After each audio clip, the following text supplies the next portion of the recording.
Every last excuse. There was no going back. Sherry's betrayal had rewritten everything we were. My wife understands me really well. She can guess where I will take her out to dinner, even though I try to surprise her. She also knows when I need some extra care. She knows all about my life, from my awkward attempts to flirt in high school to the disappointment of missing out on a promotion I thought I earned. She knows I'm very scared of snakes, no matter if they are harmful or not. She can't stand to hear small children cry. It makes me want to comfort them. She knows this is because my father never hugged me. I share everything about myself with my beloved wife. She knows I always take lunch at 11:30 each day. I started doing this when I was the newest person at work, so I needed to take my break early. I would always get back by 12:30 because that is when others took their break. I got used to this routine and never changed it. But, as life would have it, things can change. My wife doesn't know I am taking a longer lunch today. Everyone in the office is going to a farewell party for one of the senior leaders, the director of the Research and Development branch where I work. Bill Thornton is retiring after 36 years, and the whole office is celebrating his retirement. Lyle is one of the younger engineers in my division, and I enjoy having him on my team. He works hard, has great ideas, and finds solutions to problems. When it was time for raises and bonuses, I was glad to recommend him. With his first big bonus, Lyle bought a huge Chevy Suburban. He had one child and another on the way, so he wanted a big vehicle for his growing family. I thought the SUV was so big it could fit many families, but he was proud of it and wanted to show it off. Since I was more experienced, I got to sit in the front seat with him on the way to the convention center. "So, Ron, what do you think of my new car?" Lyle asked. "That's me. I'm Ron, also known as Ronald Masters. I'm 29 years old, in good health and respected in my field of mechanical engineering, even though my job lately has involved less engineering work. I haven't been a manager for long, but it is taking more of my time. I'm even thinking about taking evening classes in management to keep up with my new responsibilities." "It looks great," I said, trying to sound enthusiastic. Or is hot the right word these days? I can never keep up with the latest words, I joked. He laughed in response. "You like it?" "Oh, absolutely," I said with a smile. I turned around to take a look inside the roomy vehicle. "Wow, Lyle," I said. "The first apartment Sherry and I lived in was probably smaller than this." He laughed, clearly pleased by my comment, and I turned back toward the front. As Lyle slowed to a stop at a red light, I noticed again how high off the road we were. Lyle's truck, as he liked to call it, offered a great view of the road, high above most of the other cars. I glanced out the passenger window when something caught my eye. To my surprise, I saw my wife sitting in her car, a 2-year-old Taurus next to us at the light. This wasn't an area she'd usually be in. Her office was far from here, and it was rare for her to be out during the day. Curious, I started to look for the window controls, wanting to get her attention, but it was taking too long. I was about to open the door and knock on her car window when I noticed something unexpected. As I looked closer, I saw a man's hand move across to her side of the car. I froze. A sharp, sudden ache knotted in my stomach, and a cold feeling rushed through me. My hand shook slightly where it rested on the door handle, and for a moment I felt utterly lost, unable to think or move. All I could do was stare. I waited, expecting Sherry to pull away or react in some way. Surely she wouldn't just sit there. But she didn't stop him. She didn't push him away or even look uncomfortable. I found it hard to breathe as a horrible realization set in. "No, this can't be," I whispered, though no one could hear me.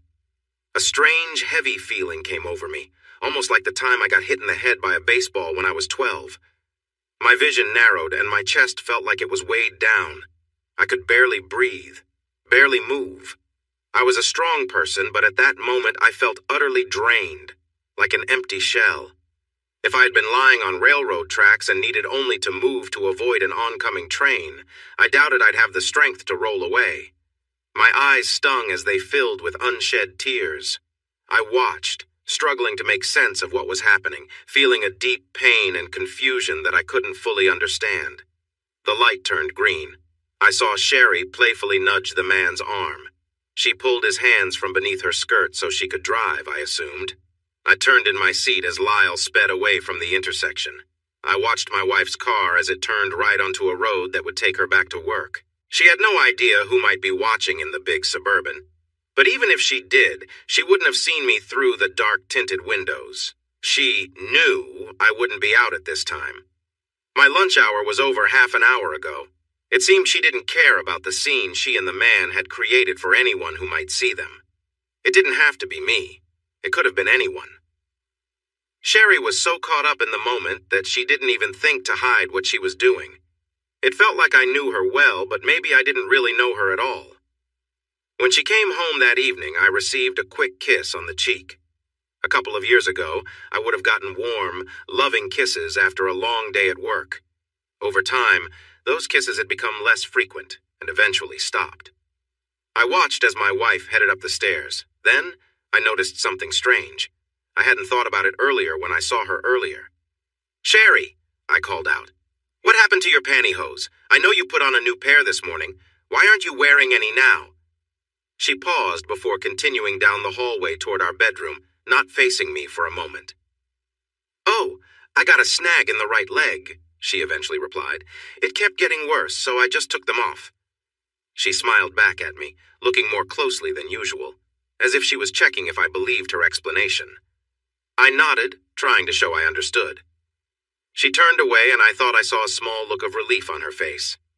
"I see," I said, hoping my tone sounded playful. I hadn't meant to say anything, but a sudden mix of pain and anger made me ask about the pantyhose. Those feelings still held on to me. A mischievous thought made me want to see how far I could push her. I wondered if someone else might have pulled them off in a hurry, I said, watching her closely. She was composed, with only a slight tightening of her posture. "What brought that up?" she asked, curious. I gave her a blank look, not letting my hurt and anger show. I shrugged. "It can happen," I said. "You remember Katie, the girl I had to let go last year after she was caught with one of the guys on the loading dock? I remember her coming back from breaks without her stockings more than once." That was before I understood what was happening, of course. I shrugged and looked away, trying to appear like a man recalling a tough time. Sherry bit her lower lip for a moment before coming closer. She placed her hands gently on my sides and slowly moved them up my chest before wrapping her arms around my neck. She pulled my head down and kissed me softly for a few moments. "Sweetheart," she said when she pulled back, "you're the only man who will ever mean so much to me. I thought you knew that." Her expression was serious, and her eyes moved as she searched my face for some sign. She was trying to see how I felt, hoping I would understand her words. I guessed she was wondering how much I knew and what she could say to change my mind. It felt painful to accept. She had been hiding the truth from me, and now she was not being honest. I had hoped for something more, but I was unsure what that was. I thought that if she admitted everything, we could find a way to move forward, even if I didn't know how. When you love someone, it's hard to let go without one last try. But Sherry was waiting for me to say something. I realized I had been looking into her eyes for an answer that I had just lost hope in finding. "I know that, dear," I replied, with as much honesty as I could show. "Katie's husband left her and took the kids. She ruined her marriage and her life, all for something that wasn't worth it." My tone showed my frustration. Sherry flinched a little, but her face didn't change. "Well, she had it coming," Sherry said, "and that made it clear where we stood. My wife believed that the rules that applied to others did not apply to her. I grasped her wrists and gently moved her arms away from my neck. I looked at her calmly and then kissed her lightly. I turned her around and gave her a light tap on her back. It felt different now. It no longer mattered that she didn't appreciate playful gestures. "Now go get ready. I'll have dinner ready in 10 minutes, I told her. I turned and walked into the kitchen without looking back. At first, I didn't know what to do. I had no idea how I should react as a husband who found out his wife had been unfaithful. I admit that I couldn't focus much at work over the next week and a half. I would be busy with tasks and suddenly find myself lost in thought, not knowing how long I had been daydreaming. Several staff members asked me if something was wrong, but I always said no. No one could support me through this. I had to figure it out on my own.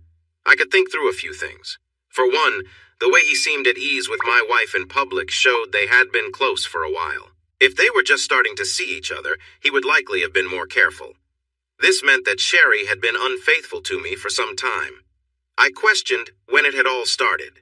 I couldn't recall any signs that she was being unfaithful. There were no changes in her behavior or any shifts in our daily life that stood out. In the end, though, it didn't really matter how long it had been happening. The key fact was that it was happening. Second, I was not going to accept her dishonesty. I couldn't go to work every day wondering who Sherry was spending time with. I wasn't really a church-going person anyway. There was no way I would just let it go and ignore it. That wasn't who I was. I didn't see any reason to try to save the marriage. Sherry had broken the trust we built over our 4 years together. It felt like she had done so multiple times based on what I knew, and I wasn't sure how we could ever rebuild that trust. The only thing left to do was to confront her, to get out of this situation with my mind as clear as possible. If I'd done something wrong that led Sherry to act this way, maybe she would tell me. I tried to pull my focus back from the thoughts that consumed me. I felt more alone than I had ever felt in my life. Pain hit me in waves, mixed with sudden bursts of anger. Neither feeling would let me focus long enough to accomplish anything. Having decided that my marriage to Sherry was over, I set myself the gloomy task of finding a way to ease my pain. The problem was, without proof of any sort, Sherry could likely take most of what we had built together. Courts in Texas are not kind to men who make unproven claims against their wives. In this day and age, wives often received the benefit of the doubt in many situations. I pushed aside any loving feelings I had left for Sherry and locked them away in my mind. I decided I wanted my fair share of what we built together. We had some good value in the house, and our savings account was finally starting to grow. Both of us had been earning decent money for about a year, allowing us to buy good furniture and appliances. Our cars were financed, but we were close to paying them off. If I wanted my fair share of what we had, I needed to catch her in the act. I looked for a chance to find out more. On Tuesday, nearly 3 weeks after I saw Sherry with someone else, she told me she was going out on Friday night with her friends for drinks and gossip. This was something she and a few women in her group did about every 6 weeks. She mentioned Connie, Barbara, Miranda, Colleen, and Tammy would be there, but not Melissa, Sherry's close friend. Sherry seemed to find it funny that they would talk about Melissa while she wasn't there. There was nothing unusual about her going out. She had done this many times in the past. But deep down, I felt this time was different. I couldn't tell from her actions that she was planning to do anything wrong. Still, I felt uneasy and needed to check what she was saying. "Connie," I said cheerfully on my phone. Connie was a friend of Sherry's. She and her husband Art sometimes came over to our house for barbecues or dinner. "Hey there," she replied happily. Connie loved to flirt and took any chance she could. "What's up?" she asked. "Not much," I said. "I was wondering if you and Tom had any plans for tomorrow night. I thought it would be nice for the 4 of us to have dinner and play some cards." She said playfully. "Let me check my schedule." There was a brief pause, but it didn't sound like she was really checking anything. "Nope, nothing planned for that night. I'll ask Tom, but I think that sounds fun. What should we bring?" she asked. "Just bring yourselves and your smiles," I joked, trying to sound cheerful even though I felt empty inside. The happiness in my life felt gone lately. "Okay, sounds good. I will call you back when I know for sure," she said, then paused for a moment. "Oh, Ron, Tom, and I are really glad to hear that you and Sherry are doing well," she added. I felt a frown come over me as I listened. "We were a bit worried after the trip to Vegas if you two would be okay," she said more seriously. "Vegas?" I replied, feeling confused. At first, I wondered if she knew about Sherry's involvement with someone else, but I was puzzled about how she could know. The trip she was talking about was one I had missed because my boss called me at the last minute and sent me to Denver to fix an issue in our main office. Sherry went with Melissa and her husband Cal, along with Connie and Tom, and they all seemed to have enjoyed themselves. Wait, was Connie suggesting something had happened in Vegas? I had to know what was going on, even though it made me feel uneasy. "I don't get what you mean, Connie," I said, my confusion clear in my voice. There was a long pause before she replied. "Oh, it's just me being my usual scattered self," she said. "I'll ask Tom if he has plans for tomorrow, okay?" "Sure, let me know," I replied. She promised she would. I hung up the phone quickly, worried that my voice would show how I was feeling inside. About 30 minutes later, Connie called back, sounding sorry. Tom had a poker game planned at a neighbor's house. She wished it could be different, but it might be another time. I agreed, feeling disappointed they couldn't join us. I thought maybe Sherry and I should just let it go and try again later, but we both knew that wouldn't work. Now I understood two things. Something had happened with my wife in Las Vegas, and Sherry wasn't going out with her friends tomorrow night. I had to hold off on finding out more about the first while I dealt with the second. I had heard that people who cheat often think they are smarter than their partners because they manage to hide what they're doing. They begin to look down on their spouse, believing no one can figure them out. But then they make mistakes because they feel overconfident and assume no one can catch them. This was my first time facing something like this, but I saw that Sherry was making mistakes. If I hadn't seen her with that guy at the stoplight, I might have figured things out eventually. Being seen with him was a big mistake. Any of our friends could have seen them. It didn't have to be me. Another big mistake was not making sure Connie would back her up. She knew I was close with both Connie and Tom, as well as Melissa and Cal. Whatever happened in Vegas was likely common knowledge between them. One of them could have called me with the truth. These were problems she should have handled better. The third mistake was thinking I would trust her and stay home while she was out with someone else. Her fourth mistake was believing that I would tolerate her cheating. I hit my fist down on the coffee table, causing the lamp to wobble. Sherry was in the shower and didn't notice a thing. I rubbed my hand and wrist, feeling angry as I thought about my wife's betrayal of our marriage. I feared that my anger might take over my life. It felt like my jaw was always clenched and my heart raced whenever I thought about what Sherry was doing with another man. I was trying hard to hide these feelings around her, which only made my anger grow stronger. Ironically, I felt a bit relieved when I realized tonight would be their next meeting. I hated to admit it, but I was glad. Once I faced whatever was coming this evening, I planned to share what I knew with my lawyer. He was ready to take action whenever I told him to. Sherry left a little after 7, just as the sun was setting. She thought I was in the garage cleaning up, but I was actually just waiting for her to go. Now that evening had come, I was eager to get things over with and move forward. Sherry wasn't interested in what I was doing, so she didn't come outside to check on me. I figured she was just glad I was out of her way so she could prepare for her date. That was fine with me. If she had come out, she would have seen the rental car I got earlier that day. I didn't want to leave the old car out front because it might be mistaken for an abandoned vehicle. I suppose hiding the rental was a small lie. That's the problem with lying and cheating. The lies start to grow and multiply. As she walked out the door, 3 more lies were exchanged between us. I wished her a good time, and we both said we loved each other. A couple who truly loved each other wouldn't act the way we were tonight. I told myself I didn't care. Once she was far enough down the street, I opened the garage door and jumped into the rental car. I drove off, using the remote to close the garage door behind me and sped down our street to keep track of her. Ironically, I had to slow down when I saw her at a stoplight, waiting for the traffic to clear. I pulled over to the curb for a moment to avoid getting too close. Following her wasn't too difficult. Like most drivers, she hardly noticed the cars behind her, and even if she did, she wouldn't have recognized an old gray sedan. She had no idea her husband was in that car, trailing her a short distance behind. The light was still bright enough for me to recognize her car, but it was slowly getting darker. This let me turn on my headlights. If she glanced back, the glare would block her view of my face. I followed her through lighter traffic to a modest motel on the southwest side of town. I quickly parked my old car across the street. As I prepared my camera and tried to calm my nerves, I watched from the driver's side while my wife waited in her car for about 5 minutes. She seemed restless and made a few quick calls on her cell phone. Mine didn't ring. I guessed she wasn't calling me. A few minutes later, a large, dark blue SUV came down the street and pulled into the motel. I noticed a man driving it, but I couldn't see him well because he was going too fast.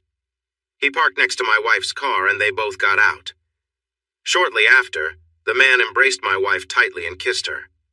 After a moment, she patted his chest and stepped back a little. A couple of weeks ago, I bought a Nikon Dimage Z1 digital camera to help with my plan. Even though I wasn't very experienced with cameras, I could tell this one would be great for what I needed to do. I started taking pictures of my wife and the man. Although the light was dimming, the motel's lights still made it bright enough to see them. The camera's features allowed me to get clear close-ups of their interaction. I could see the details on my wife's face if I tried. I just needed to keep the camera steady enough to get good shots. I figured out that if I crouched low, rolled down the window, and rested the camera on the small bit of glass that wouldn't go down, it worked better. They didn't notice me, even though I was less than 50 yards away under a streetlight. They seemed very careless. It seemed like some people who cheat think they won't get caught. The man took out a plastic card and opened the motel room door. He and my wife went inside, and I settled in to wait for them to come out. I wanted pictures of them leaving the room to show how long they had been inside. The camera could add a date stamp to the digital pictures, and the files would show the exact date and time they were saved.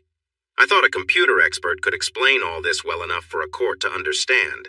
Even if the judge didn't like my reasons, I was sure my lawyer could find a good expert.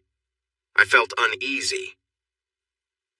The taste of bitterness rose in my throat as I struggled to keep my stomach calm. The longer I waited, the worse it got. Finally, I couldn't hold back any longer. I opened the car door and leaned out, retching onto the pavement until there was nothing left in my stomach. It became painful after that, with my stomach heaving, even though there was nothing left. When it finally stopped, I wiped my mouth, rinsed with some water, and took a sip from a bottle. Shaking with anger and sadness, I stepped away from the car and walked up and down the curb a few times to calm myself down. I glanced toward the motel door to check if anyone had come out. The room was dim, but I noticed a small, brighter spot on the lower left side of the curtain, where a slight gap let the light shine through. Curiosity took over, and after making sure no one was watching, I walked through the parking lot toward the room. As I got closer, it was clear that whoever was inside had been careless. The curtain gap was just big enough to see through. I looked around again to see if anyone was nearby, but at that moment I didn't really care if anyone saw me. This was my chance to get proof. I knelt down, lifted my camera, and aimed it through the gap in the curtains. With a few adjustments, I snapped some clear photos, hands trembling as I focused through the narrow opening. It was challenging, but I managed to capture what I needed. After a minute or two, I had the proof I'd come for, and with a heavy heart, I stepped away. He wasn't being gentle, but it seemed Sherry had a liking for a bit of roughness, as her expression showed a mix of excitement and pleasure. The camera I brought could take 6 quick pictures, so I set it up before leaving home. I pressed the button repeatedly to capture the moment. I couldn't watch them for too long. Feeling sick and in more pain than I had since my parents passed away, I sat back and tried to collect myself. I took a deep breath and shut my eyes, fighting the urge to cry. I was hurting, but everyone has their limit for how long they can feel hurt. I pushed aside my emotions, trying to lock them away behind the doors I thought I had closed earlier in the week. Suddenly, the feelings I had for her changed. I didn't feel love anymore, and I certainly didn't like her. This new distance gave me the strength to stand up without feeling dizzy or sick. Then I heard loud voices from inside the room. I recognized Sherry's voice but couldn't understand what she was saying. A moment later, I heard a loud shout that sounded like a man. I didn't know any men who showed such strong reactions, but I guessed it was possible. The sudden noise made me stand up and move away. I didn't want anyone to notice what was happening. I started to walk back to my rental car across the street, but paused by the man's car to think for a moment. I then walked down the sidewalk, looking carefully at the motel doors. I checked under the eaves and stepped away from the building to look at the roof and nearby light poles for security cameras. I spotted a spot at the far corner of the building with disconnected wires and an empty bracket, but no cameras were visible. As I crossed the parking lot, I stood next to my rental car and looked at the empty, deserted restaurant nearby. There were no cameras there. I could see some apartment buildings further down the side street, but they were quite far away. On the main road, I didn't see any businesses that looked like they would have cameras pointing this way. After making sure the cap was tightly secured on my camera lens, I placed it safely in the back seat. With a steady purpose, I returned to where my wife and the other man were parked. I took a pocket knife out of my jeans and opened it, thinking about whether what I was about to do was wise. I then shrugged and crouched down by the man's rear tires. It took more force than I expected, but soon I found the right amount of pressure to plunge the blade into the tire. I was scared that I might slip and hurt myself, but that didn't happen. The loud hiss of air escaping from the tires felt very noticeable, but no one came out to see what was happening. Encouraged by this, I checked all 4 tires on his SUV, then moved on to my wife's car, too. Looking back, I guess it was a silly act. It didn't really help anything and could have made the couple realize that someone was onto them. I decided they wouldn't think that. They were too full of themselves. I wanted to do more, but I held back. A long time ago, I might have forced my way in and confronted them directly without worry of punishment. Even further back, I could have challenged him to a fight and settled things right there. Those were considered reasonable ways for a man to save his pride back then. But now, things are different, and there aren't many options for someone in my situation. I did what I could. Feeling a bit better and not at all guilty about what I had done, I walked back to my rental car, got in, and slammed the door, not caring if anyone noticed. I had taken the first steps to deal with my unfaithful wife and regain some self-respect. There was still little left to do. Monday would come soon, and I planned to have a serious talk with my lawyer. But Sunday comes after Saturday, and I didn't think much of it. Sherry returned home before midnight, angry because someone had slashed the tires on her car outside the club. She mentioned 3 teenagers running away. Then, she complained about having to wait 3 hours for assistance. It seemed I had gone unnoticed while damaging the tires, and now someone else was being blamed. Honestly, I didn't know if her story about the teens was true, but the long wait sounded believable. I just shrugged. None of it mattered to me. I was surprised she came home that early. I thought she would be out much longer with another man. If she had to wait for any time, it meant her time with him was brief, not that it changed anything. I offered some kind words to calm her down. She soon went to bed without wanting any closeness. I understood why. The scent of cheap hotel soap on her skin was overwhelming. On Sunday afternoon and evening, Sherry became very affectionate and wanted me close. From the outside, she looked like someone who hadn't been out with another man just days earlier. She showed no signs of guilt at all. If anything, she seemed happier and more relaxed than she had in months. I had read that being overly nice can be a classic sign that a partner might be cheating. They often felt guilty, even if they didn't show it, and tried to make things right with their spouses. Earlier today, while Sherry was cooking lunch, I spoke with my lawyer. He told me to call him if I needed anything. He was ready to go. All he needed was my signature on some papers, and he would file them at the courthouse before noon tomorrow. The photos I had would help if Sherry challenged the divorce. By tomorrow afternoon, I would be a free man, in a way. The divorce would not be official for 6 months, but I would be separated from the woman who had caused me so much hurt. That evening, Sherry wore a black nightgown that she knew I liked and walked towards me on the bed. I felt unwell just thinking about being close to her after what had happened the previous Friday. I was searching for an excuse to avoid spending time with her tonight. Just the thought of being near her made my stomach churn.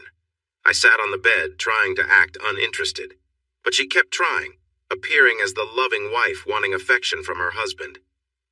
She moved close to me, showing herself in the soft light, and I could feel her trying to engage me. Even though I wanted to resist, her touches were starting to affect me, and she seemed to enjoy that. Suddenly I made a decision. Without thinking about the consequences, I was going to give her what she wanted. It would be one last moment before we separated for good.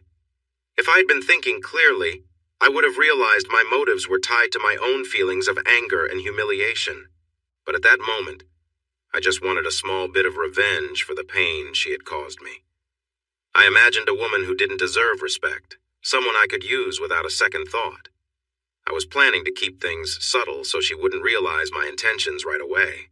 I let my feelings towards Sherry shift as I prepared myself. I stood up and drew her close. I leaned in to kiss her softly, our lips barely brushing before I pulled away. I did it again and again until I became more assertive. When I came back for another kiss, I found her lips waiting for me.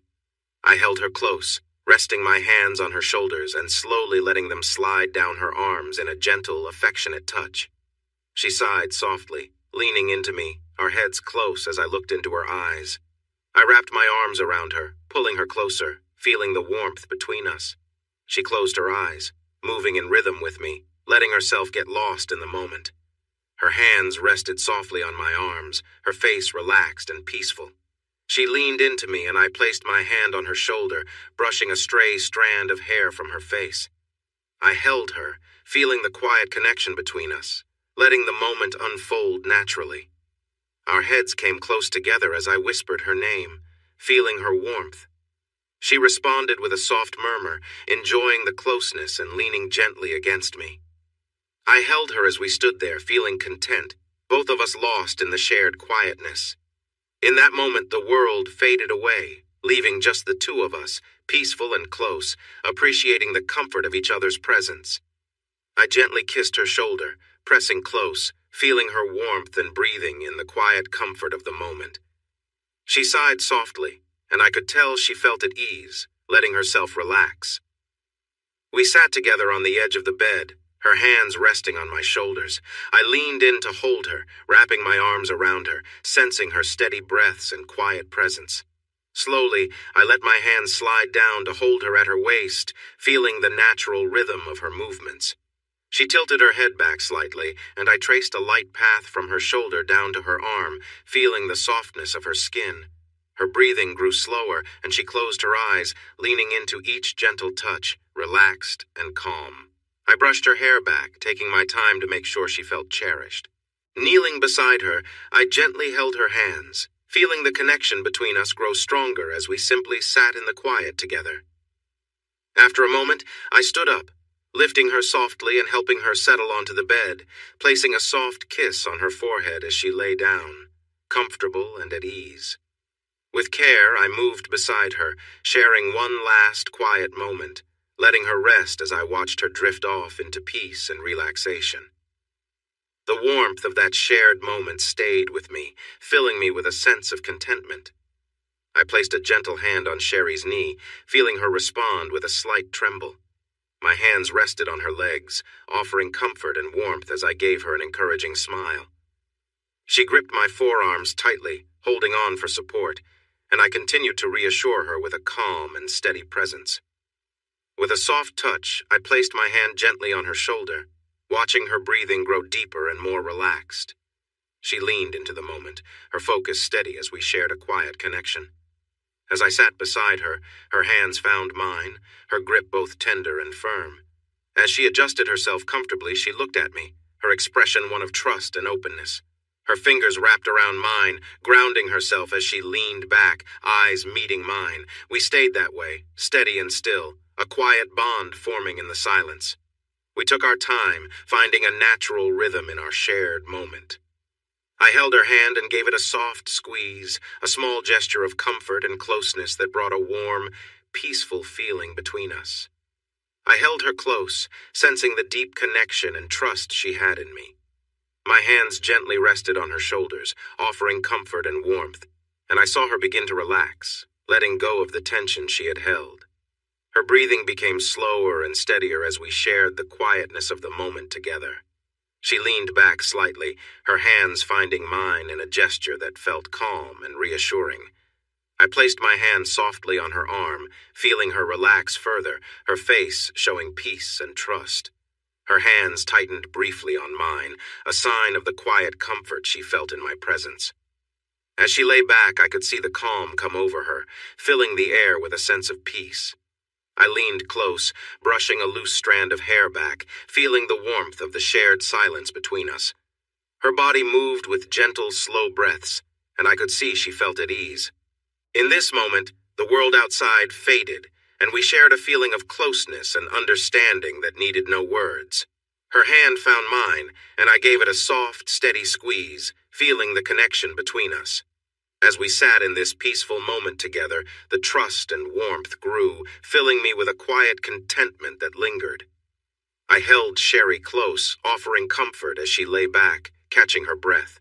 Her breathing was quick and shallow, and she clutched the bedspread, holding on tightly. I could feel the warmth between us, a quiet moment of shared peace, and she slowly began to relax, letting her hands ease their grip. As her breathing steadied, I gently touched her shoulder, watching her gradually calm down. Her body softened, settling back into the bed as her muscles released the tension they had held. Her eyes were closed, her face peaceful, as she sank into the moment. With care, I moved beside her, placing a comforting hand on her arm, letting her know I was there. She reached for my hand, giving it a soft squeeze, and I stayed by her side, grounding her as she relaxed fully. We shared a quiet moment in the soft light of the room, our breaths slowing until they matched in gentle rhythm. She reached up, taking my hand in hers, a small smile on her face. We lay there, simply enjoying the closeness, her hand warm in mine as we rested together, both feeling a quiet sense of trust and connection. The room was still, and I felt a calm come over us as we drifted peacefully into the night, the unspoken bond between us stronger than any words. I knew that tonight would be unforgettable for Sherry. As we shared a quiet moment, she lay beside me, catching her breath, and I felt the connection between us deepen. We were both immersed in the moment, each aware of the bond we shared. After a short rest, I moved closer, gently placing my hand on her shoulder and offering a reassuring presence. Her breathing slowed, and she looked at me with a peaceful expression, the room filled with quiet comfort. I adjusted my position, and she responded with a slight smile, relaxing fully. She reached out, taking my hand and squeezing it, showing trust and openness. Our movements became synchronized, creating a steady rhythm as we simply enjoyed each other's presence. The warmth of the room surrounded us, and her hand softly brushed my chest, each touch a reminder of our closeness. She held on tightly, grounding herself, and I matched her calm energy. Together we shared this peaceful moment, both lost in a steady rhythm that felt right. Our breaths fell into sync, our movements unhurried and filled with gentle care. We were simply there for each other, supporting one another through the silence of the night. I moved closer to Sherry, taking care to be gentle as I held her hand. I could see the tension leave her face as she relaxed, finding comfort in the closeness between us. She held on to me tightly, her breathing calming as we shared this quiet moment. We moved in rhythm, both of us finding peace in the stillness around us. With time, I eased back a little, giving her room to breathe. We lay side by side, and I reached out, placing a reassuring hand on her arm. She looked at me with a calm expression, her gaze softened, and I could tell she felt a deep sense of contentment. Our hands remained linked, our connection strong. After a few moments, Sherry turned her head, her eyes filled with appreciation. She moved closer, resting her head gently on my shoulder, finding warmth in our shared closeness. We stayed like that, both content and quietly absorbing the calmness that filled the room. "Thank you," she murmured softly, her voice trailing off. I could sense that whatever words she had planned to say didn't matter now. We stayed in each other's presence, feeling the bond between us grow stronger. The silence around us felt complete, and I felt a sense of peace settle over us as we drifted into the comfort of the night. I didn't ask her what she meant. "All you had to do was be here with me," I said. I hoped it was unclear enough for her to think about later. She stirred a little, nodded as if she understood, and then fell into a deep sleep. I got up and took a long hot shower. After I finished, I walked down the hall to the guest room and lay down on the bed. Sherry hadn't moved when I passed our bedroom, now her bedroom. I doubted she realized I was gone. She would be annoyed when she woke up on the damp spot I had left. I didn't sleep much the rest of the night. I knew what the next day would bring, and even though I was anxious, I was also ready for it. I hoped it would help me move on from the troubles that had troubled me for the last month. The next morning, I was dressed and gone before Sherry woke up. I knew she'd be upset about my sudden absence, but I didn't want to be around her. It was too hard. 3 hours after she left, I returned home with a U-Haul truck. I had already taken the camera to my lawyer's office, and one of his assistants had made 2 copies of everything. The sympathy in her eyes was clear when she handed them back. I appreciated it, but felt a bit suspicious, as I didn't want to feel sorry for myself. Back home, after a couple of cups of coffee, I started packing my clothes and the few personal things I had brought into the marriage. There were not many things we had bought together that I wanted to keep, I had originally planned to take some furniture, but all I wanted was the DVD player, a 25-inch TV, and some music CDs. Nothing else seemed appealing. I backed up everything on my computer, opened the case, and took out the backup hard drive. I put it in my briefcase to use later. Before I left, I laid out a dozen prints of the photos I had taken last Friday night on her dresser. I used the computer one last time to print a note from my wife in the biggest letters I could fit. "Enjoy the memories of last night, dear. They're the last you'll have of me." This was the second silly thing I had done in 4 days, and it didn't feel good in the light of morning. But I had worked hard to say this, and I wasn't going to back down now. I taped the note to the mirror, turned around, and left what had been our bedroom, walking down the hall and out the garage door. I didn't bother locking the place up. It was no longer my responsibility. I had thought once the divorce papers were served to Sherry, our lawyers would discuss and sort out the division of our things and other assets. I thought we'd just sign some papers, see the judge, and everything would be done. I was wrong. It turned out that discussions between the lawyers took much longer than I expected and often focused on the smallest details. For example, they spent a whole lunch hour, I'm sure I paid for it, debating whether I should return the TV I had taken, or if it counted as part of my share of the home's electronics. Honestly, who cared? It felt like it was dragging on forever. In the end, we agreed to sell the house and everything in it, splitting the money equally after paying the lawyers, of course. Sherry and I would each pick out any furniture or items we especially wanted, and if the other didn't object, that item would be theirs, with a total value limit of $5,000. I didn't mind. I had already made my choices. I told my lawyer just to keep moving forward. A few weeks after the divorce papers were filed and before our first court date, I went to visit Cal and Melissa to find out how everything had started. Melissa was Sherry's best friend from college, and I had known Cal a bit. Over the years, we had all become close. It struck me that Cal and Melissa hadn't come over since our trip to Vegas, and I wondered if they could tell me anything about what had happened. When I got there, they were outside in the backyard. Cal greeted me, handed me a cold beer, and led me to sit in the shade of a big pecan tree. We sat there for a few awkward moments. So, I started, but Melissa suddenly got up and ran inside in tears. Cal and I exchanged glances, surprised. "She's a bit emotional sometimes," Cal said quietly. "I know," I replied, trying to smile despite the heaviness in the air. Melissa was always honest and straightforward, and I appreciated that about her. In some ways, she felt closer to me than my late sister had. "Ron," Cal said after a moment, "Melissa and I really feel terrible about you and Sherry splitting up, but we just didn't know how to handle it." I looked at him, unsure. I could see he realized I didn't know. "You didn't know?" he asked. I shook my head. Cal reached into the cooler beside him and got 2 more beers, giving one to me. "We were unsure if we should tell you anything when we got back from Vegas," he added, looking sad. "We thought Sherry would tell you what happened. It couldn't be kept a secret.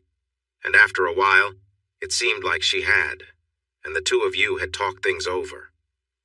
"What do you mean?" I asked quietly. Cal took a deep breath and spent the next 20 minutes explaining how Sherry had gotten very drunk on the first night in Vegas. She was upset because I had to cancel at the last minute, and she told the other couples that if I wasn't there when she needed me, she would find someone else. The rest of the night, Sherry drank a lot and danced with every guy who caught her attention. At some point, she and a blonde guy disappeared, even though the other couples tried hard to keep track of them in the casino. No one saw her until the next day. On Saturday afternoon, Melissa and Connie went to Sherry's room and knocked on the door until she finally answered. According to Melissa, Sherry looked a mess. The blonde guy had been in the bathroom but came out when she answered. Sherry was defensive but also drunk and sassy. The guy seemed indifferent about what happened. He left after a while, but since Sherry didn't join Melissa, Cal, Connie, and Tom that Saturday evening, they were pretty sure she had spent time with the man again. Aside from that brief meeting Saturday afternoon, they didn't see Sherry until late Sunday afternoon when she showed up at the airport to catch her flight home. They didn't know how she got to the terminal, so they couldn't say if her boyfriend brought her. They didn't really care. I didn't blame them. Melissa returned outside with red eyes and stood behind my chair, resting her hands on my shoulders. Occasionally she would gently pat me, like one might comfort a sad child. I felt like that at that moment. When Cal finished talking, I sat lost in thought. "I wish you had told me," I said after a while. "I'm not sure it would have made a difference, but maybe some of the lies and the hurt could have been avoided." I sighed and bit my lip. But the damage was done, I guess. It wouldn't have mattered in the end. "How did you find out about Vegas?" Melissa asked softly. I leaned back to look up at her. "You all just told me," I replied. She looked puzzled. "Well, how did you really find out?" she asked. I took her hand and gave it a gentle pat. "I saw them in Sherry's car on the street a few weeks ago, and I knew something was wrong," I said, feeling frustrated. Both of their faces went pale. They winced with sympathy. "Oh, you poor thing," Melissa said. "What a terrible way to find out." I shrugged. "I'm not sure there is a good way, Lissa," I said. "But it's over now." I looked at the grass by my feet to hold back the tears that had suddenly filled my eyes. Sherry had come over a few days ago to tell them about the divorce. Melissa said Sherry was very upset that Melissa wouldn't support her. Sherry called it a big mistake. When Melissa called her some harsh names, Sherry had stormed off. That was typical for Sherry, blaming everyone but herself and the other person involved. Cal, Melissa, and I talked for about an hour more before I left. Their little baby needed care, and I wouldn't have added much to their dinner, even though they really wanted me to stay. 3.5 months into the divorce talks, the issue of the pictures I took came up. Sherry was worried I might share them online. I thought that suggestion might be useful, so I looked for a way to share them. I joked about sending copies to everyone at Sherry's office and her friends, even though I didn't plan to follow through with that. But it got us talking again. It would have been complicated legally if I had gone through with my threat. For one, I took those pictures without permission from the motel or the people in them. I told my lawyer that I'd go for it if something didn't change soon. The next day, Sherry's lawyer brought up how to divide the house and offered me 60% of the sale price if I would hand over all copies of the pictures. I said no. After some time, they offered me 55% if I would only keep one copy and promise not to share any online. Sherry also asked for a private meeting with just the two of us. I countered with 60%, keeping one print and only 30 minutes with her. We eventually settled on 60% of the house, 2 sets of the pictures, one for me and one for Sherry, no digital copies, and a 1-hour private meeting. They dropped their court motions and agreed to a no-fault divorce as soon as possible. The court recognized that Sherry and I were no longer living together as a married couple while waiting for the final divorce. Texas doesn't have legal separation, so this was the best we could do. I was okay with that. The sale of our home and belongings could move forward, and the waiting period for the divorce would not be delayed. In another couple of months, all of this would be finished. In the meantime, I worked hard to keep my job from being affected by the divorce. In fact, I found comfort in my work. I was the first to arrive in the morning and the last to leave that night. Maybe because he noticed my renewed commitment to the company, the boss made me the temporary head of the R&D branch. He handed me all the issues to handle, but didn't offer me a pay raise. I didn't mind too much. I just made sure that the troubles in my personal life didn't affect my work. I got there about 10 minutes early. I had hoped for slow traffic so I could arrive late, but that didn't happen. The meeting with Sherry was set to take place in a spare office in my lawyer's suite. I was taken into that office and shown to the big chair behind the desk. It was supposed to have a strong effect on Sherry, putting her at a disadvantage. One of my lawyer's helpers, a young woman who had been kind when I started the divorce process, adjusted my tie and brushed off some imaginary lint. As I sat there, she leaned in close. I could smell her perfume, and if I had looked down, I would have seen more than I intended. When everyone else left the room to greet my wife, she kissed my forehead impulsively, told me to hang in there, and gave my hand a reassuring squeeze. As she stood up to leave, she turned back and smiled before she walked out. Once everyone was gone, I moved to a chair at the small conference table by the big desk. I felt no need for props or barriers. My wife had been unfaithful, I found out, and I was ready to end things. I didn't see it as more complicated than that. When Sherry entered, she saw me calmly arranging photos of her and her companion together on the hotel bed on the table. I was trying to line them up neatly, but struggled as they slid on the slick surface. I kept working while Sherry settled in. When I finally looked up, I noticed a flush across her face. She was an attractive woman, not traditionally beautiful, but definitely more than just pretty. I knew that beneath her bulky sweater and knee-length dark blue skirt, she had a captivating figure. I gazed at the face I had loved for over 6 years, 4 of which we had spent as a married couple. She had been warm and loving for most of that time, but now I couldn't remember when the woman I once knew had faded away. "You really got me, didn't you?" she said bitterly, interrupting my thoughts. Her expression showed irritation, something I had come to expect from her more often lately. "I bet you're so proud of yourself, aren't you?" I scoffed. A breath of air moved some pictures, and I pushed them back into place with my finger. "No," I said softly. "You did this to yourself," I told her. I looked up and saw her staring at me. She opened her mouth, probably to say something hurtful, but I spoke first. "And no, I'm not proud of finding out you were unfaithful. I thought the person I married would never betray me. Why would I be proud to learn otherwise?" Her anger faded, and she sat there looking blank for a moment. I raised my arm and checked my watch, trying to make it clear I was waiting. "I heard you wanted to talk, so let's do that. We have about 55 minutes left." I leaned back in my chair, tired of the pictures. Sherry made an effort to focus on me and not the images. She took a deep breath. "Ron, Whoa, hold on," I interrupted. She pulled back, surprised by my tone. "You don't get to call me honey or anything like that," I said. "You lost that right when you made those choices in Vegas." She flinched and couldn't meet my gaze. Instead, she stared at the wall behind me. "I didn't mean to cross any lines," she finally said. "Okay," I replied. "Just so we're clear." She nodded. "Ron." She paused, looking at me, probably waiting for me to object again. "Ron," she continued, "I'm really sorry about all this. I never intended to hurt you. Please believe that." "I don't have to believe anything," I shot back. "Why would you think it wouldn't hurt me if you were unfaithful? It makes no sense." She looked at me quietly for a long moment. "I never wanted you to find out," she said softly. "If you didn't know, you wouldn't have been hurt." I let out a scoff. "What? If I didn't find out, it wouldn't matter? Sherry, either you aren't thinking straight or you think I am. Our friends told me you were dancing too closely with another guy and then disappeared. They couldn't find you until the next day. That guy was in your room with you and you didn't even try to hide it. Did you really think I wouldn't find out eventually?" She sat in silence for a moment, then asked suddenly, "So why didn't you stop me?" "What?" I replied. "I wasn't there, Sherry." She shook her head.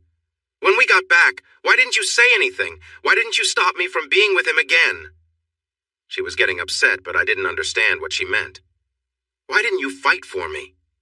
"You're supposed to care about me," she said suddenly. I felt confused. It was already difficult without her speaking in riddles. "Sherry," I replied tiredly, "I had no idea what you were thinking. How could I know what you wanted?" Then it hit me. "Oh, Sherry, Melissa and Cal didn't say anything about Las Vegas until I saw you with that guy."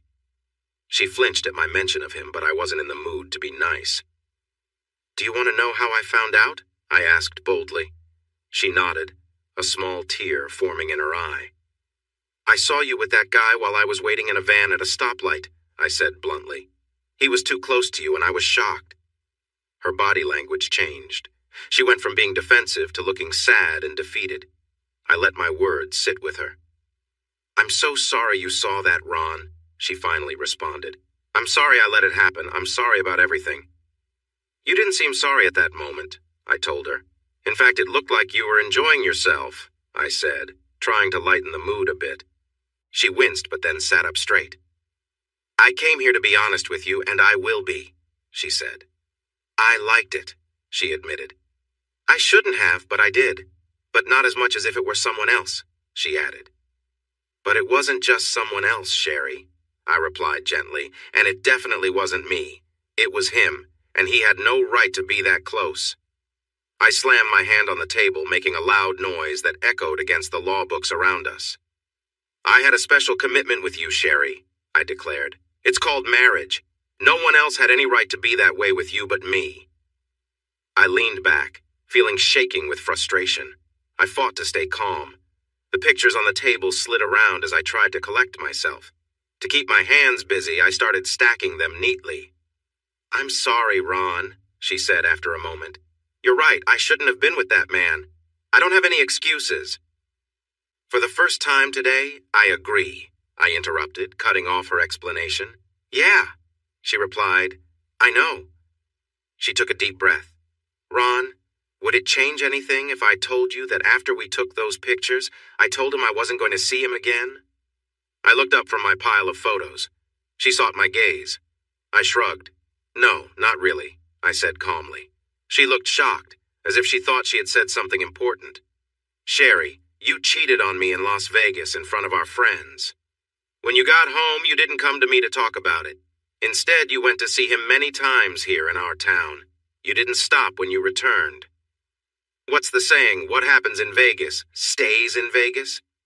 Well, that didn't apply to you, did it? You kept going and going like that bunny in the commercials. You know, Sherry, people say that cheating becomes easier each time. It looks true in your case. You had no trouble finding times to meet your blonde guy. I doubt you would have ever stopped if I hadn't caught you with those pictures and then filed for divorce." I looked up from the photos spread in front of me. "You told me you wouldn't see him again. But to be honest, I don't believe you," I said firmly. "I think you're lying." "It's true," she replied sharply. "Just after we went into the room, I told him it was our last time. I had already decided to stop seeing him. I felt guilty and wanted to end it." She reached for one of the photos and held it up. "Look at this," she insisted. "He was being rough with me because I said I wouldn't be with him again.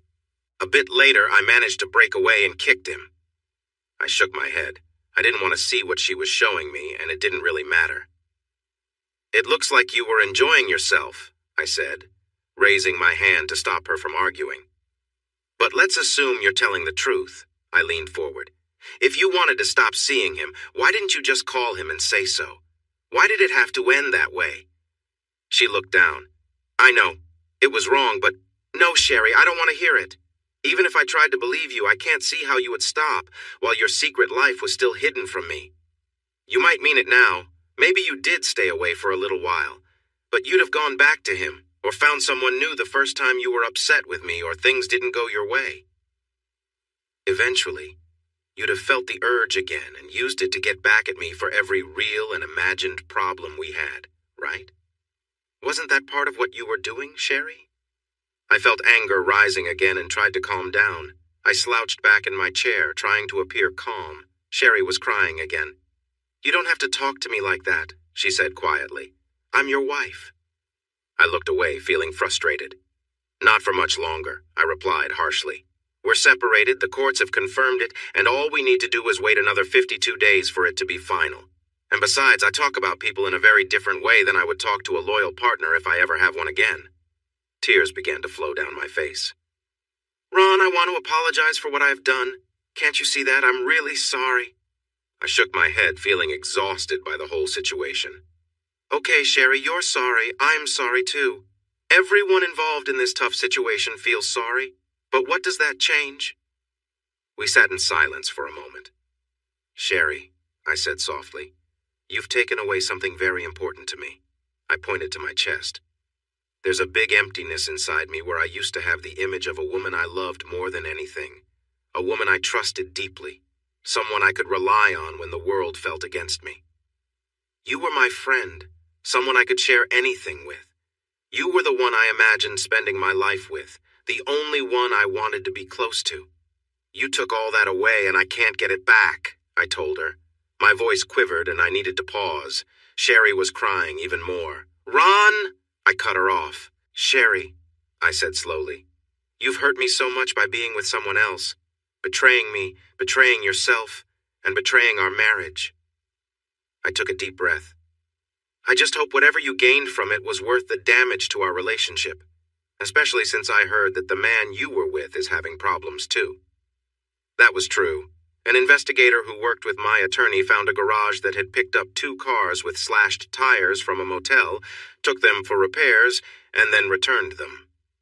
The record driver remembered a very upset woman and a quiet man with those cars. Each report had the license plate numbers, and once he had that, It was easy for the investigator to discover the man's name and some personal details. When my attorney told me who he was, I found a number for his home and spoke to his wife. She was furious when I shared what I knew.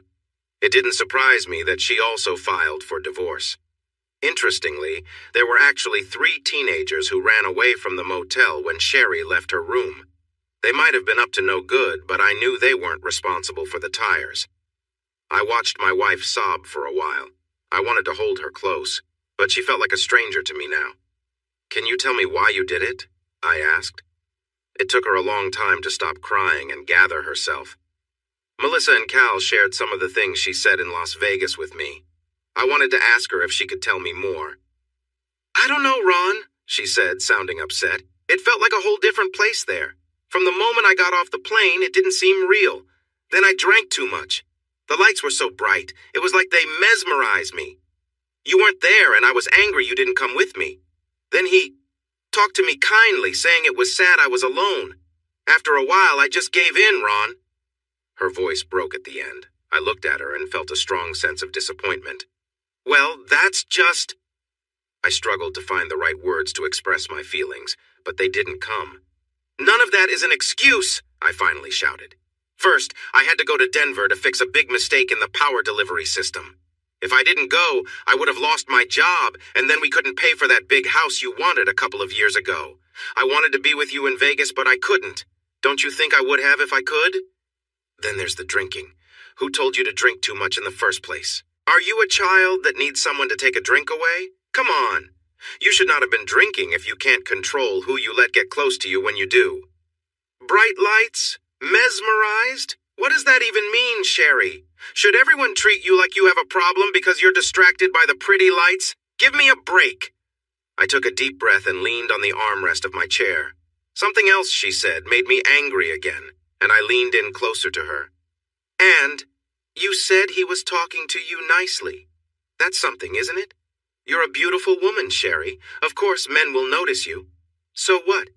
Who told you it was okay for a married woman to let someone else comfort you and tell you that it was awful your husband wasn't there? That's what he did, wasn't it? He made me look bad for not being there for you." She nodded, wiping her face with a tear-soaked tissue. "Yeah," I said, feeling disgusted. "And you accepted it, didn't you?" I shook my head in disappointment. "Listen, Sherry, you talked about drinking. You're married. That means you're supposed to act responsibly. A married person should avoid situations that could lead to trouble. I mean that seriously. A married person needs to treat their relationship with care, like someone who cannot drink alcohol at all. But you didn't. The first time you danced with him too close, the first time you let him hold your arm in a way that felt possessive, it was like breaking a promise you made to yourself. Our marriage vows said we would be true to each other, Sherry. How could you forget that? Do you really think I'm so unappealing, so bad at being close that I could never find someone like you? Every time I travel, I have chances with other women. I go on trips 7 or 8 times a year. Each place has a woman, someone in the office, a waitress, or someone at the hotel bar. Maybe just a girl I see in the hallway. There are always women around, but you know what? I've never acted on it. I've been approached a lot this year, but I didn't even think twice about any of them because I had you at home. Guess I was wrong to trust you, I said. If only I had known. I shook my head in disappointment. The room was quiet except for Sherry's quiet crying. She sat there, hunched over, her shoulders shaking as she tried to hide her tears. I wasn't sure why she wanted to talk, but I seemed to be doing most of it. After a long pause, I spoke again. You should never have let him touch you at all, Sherry. The moment he did, you lost something special between us. Each time he crossed a line, it was like taking a step further away from our marriage. What's the point in talking about it? Suddenly, my anger faded. I sank back in my seat, trying to calm myself. I don't know what else to say, Sherry. You've ruined something truly beautiful. Now all I feel is hurt, and that isn't going away. I loved you completely. I still do, I guess, but I haven't figured out how to turn those feelings on and off, like you have. Ron, Sherry said quietly, if you can still love me, we could try again. She stopped when she saw me shaking my head. But we shared a special moment just before you left me, she said, her voice filled with confusion. Not really, I replied sharply.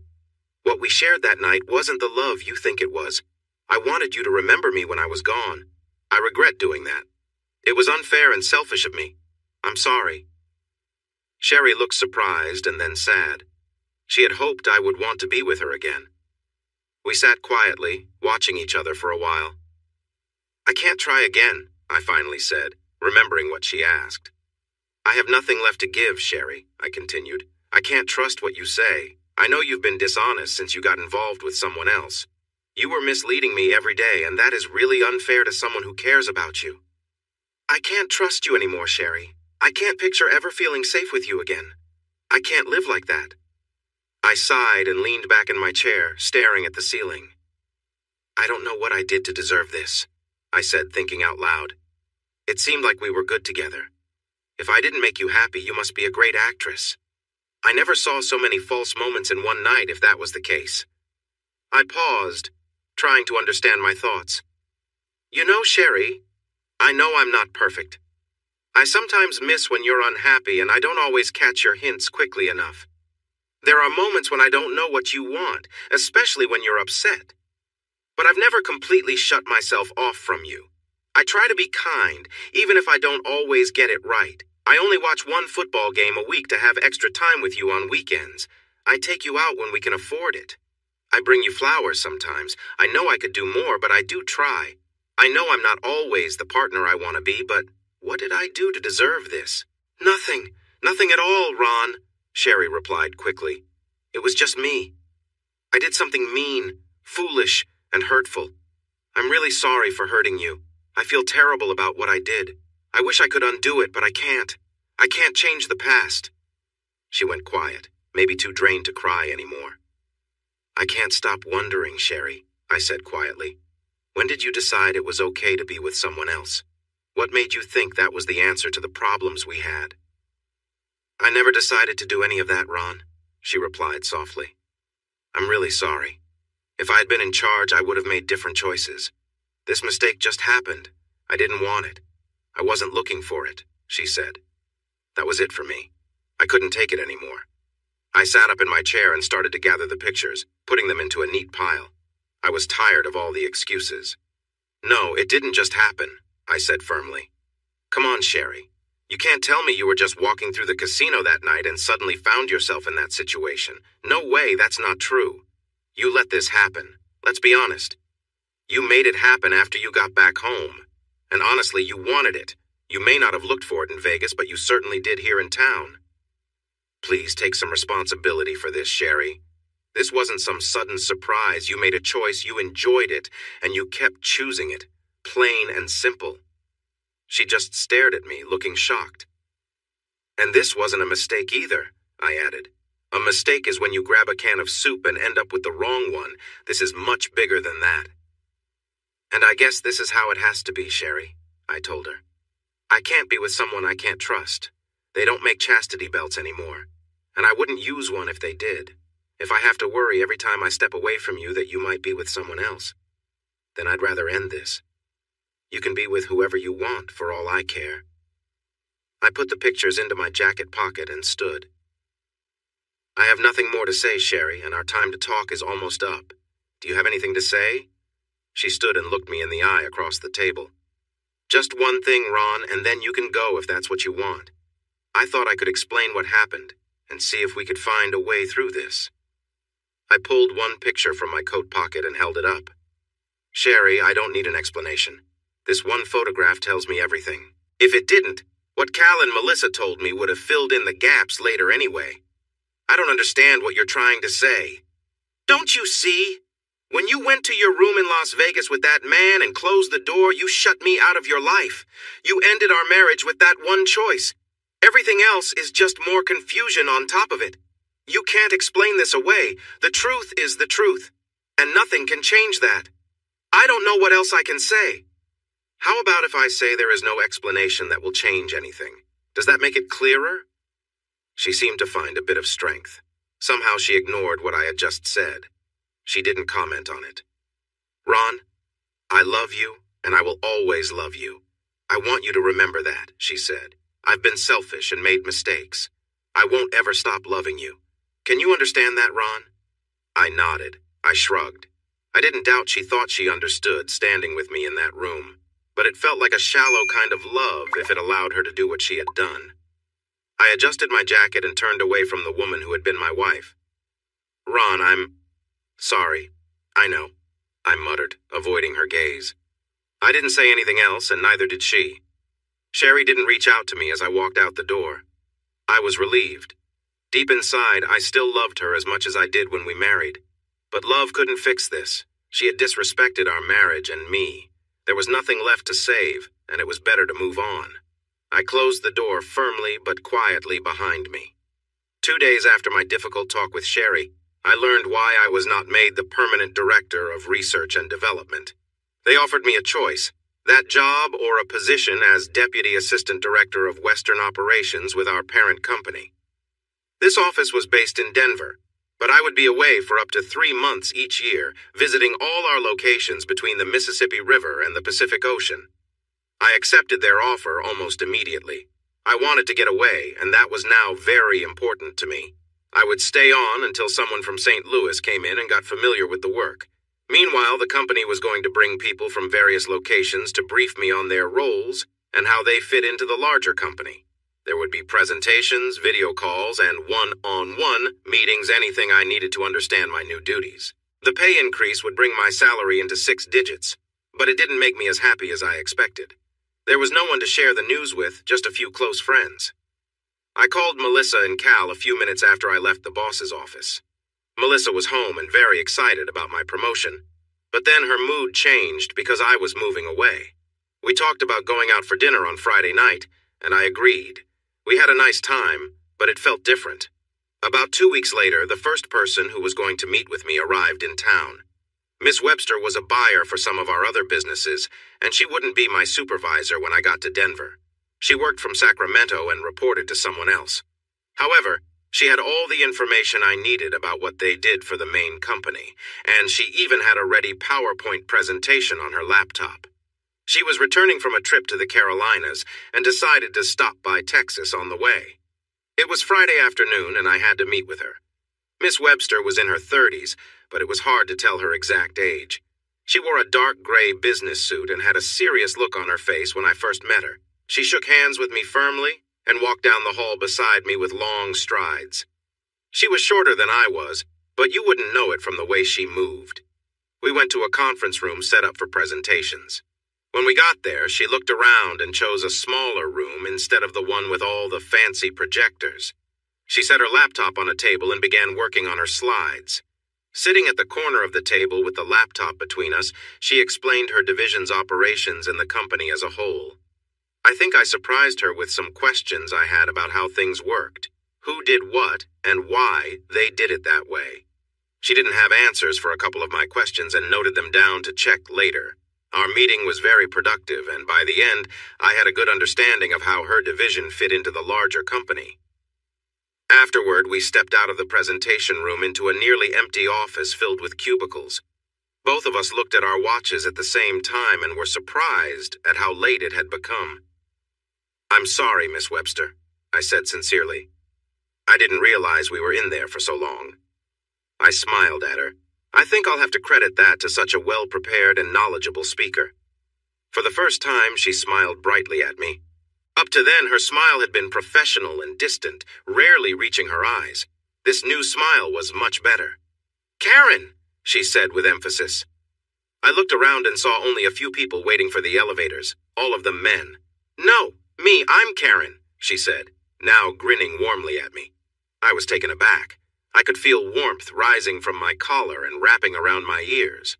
"Oh," I said. "I'm sorry about that. I guess I wasn't paying much attention." "And I'll blame the late hour on my really smart boss," she added before I could say more.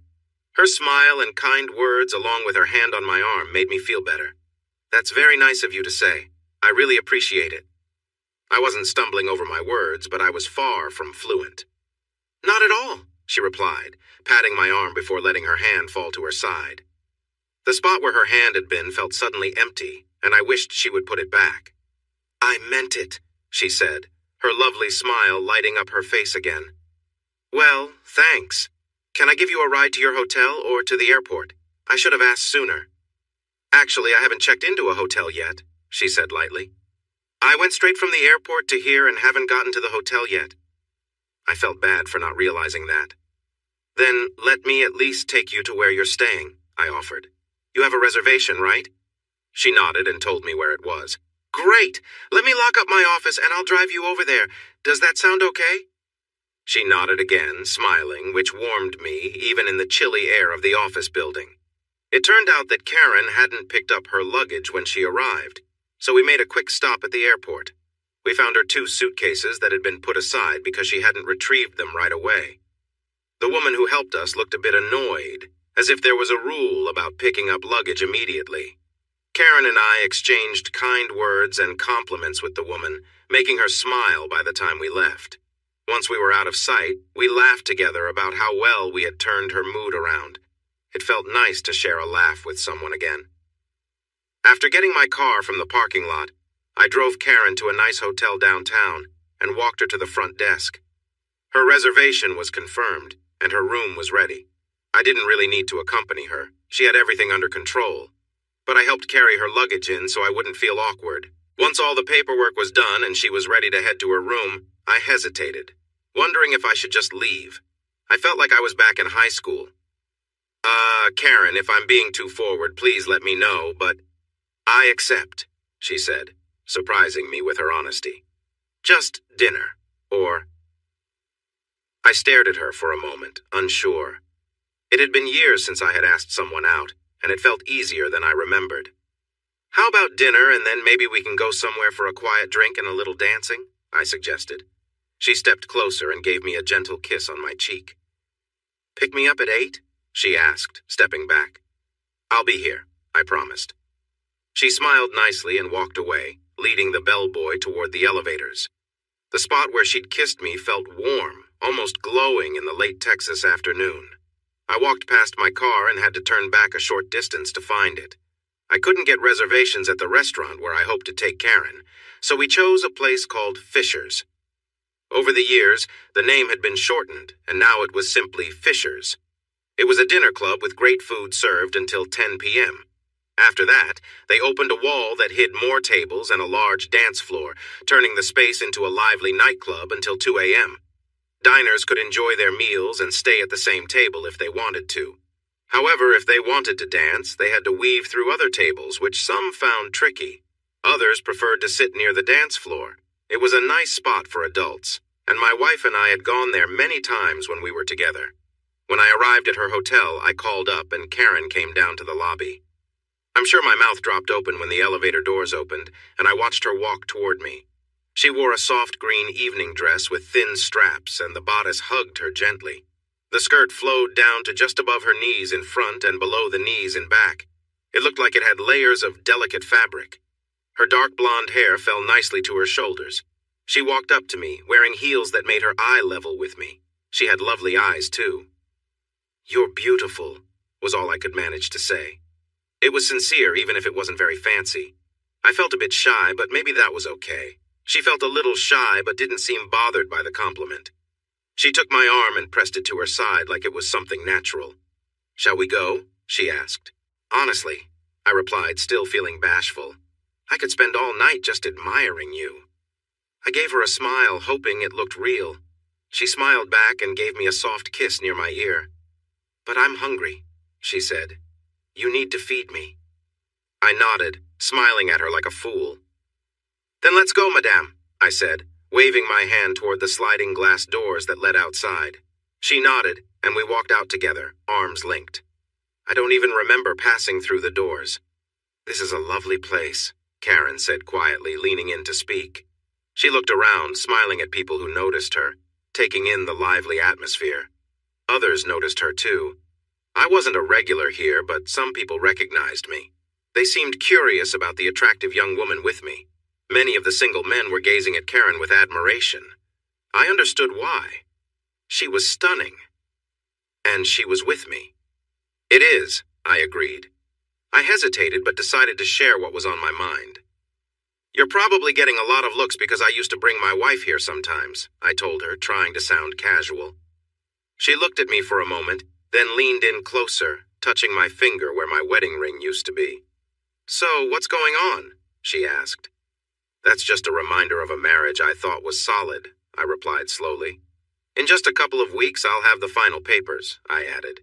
"We've been apart for a while, just waiting for the required time to pass."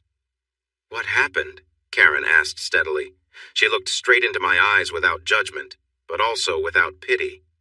I gave her the brief version. "Well, we had been drifting apart for the past year, and I'm not entirely sure why. She has her job, and I seem to be starting a new path I didn't expect. Maybe we were just growing apart without noticing," I reflected. "Anyway, she went to Vegas with some friends, and I couldn't go last minute due to a problem at work. She says she was upset and ended up having a little too much fun." "There was a man, which led to trouble," I said. "A one-time thing?" Karen asked. I shook my head. "No, she spent the whole weekend with him. Some friends told me later that she didn't know he was from here. When she returned, he started calling her and things continued from there. I'm not sure how many times it happened, but it went on for about 6 weeks before I spotted her on the street with someone I didn't like much." "I understand," was all Karen said. I thought she sounded a bit judgmental. Later, she told me she hadn't meant it that way, but at the moment, I didn't know that. I just couldn't let something like that go. I'm sorry, but I'm a bit strict when it comes to trust. What happened in Vegas was tough enough. I tried to think if I could have moved past the first issue out there, but I just don't know. I definitely couldn't handle them continuing to do it back home," I shared.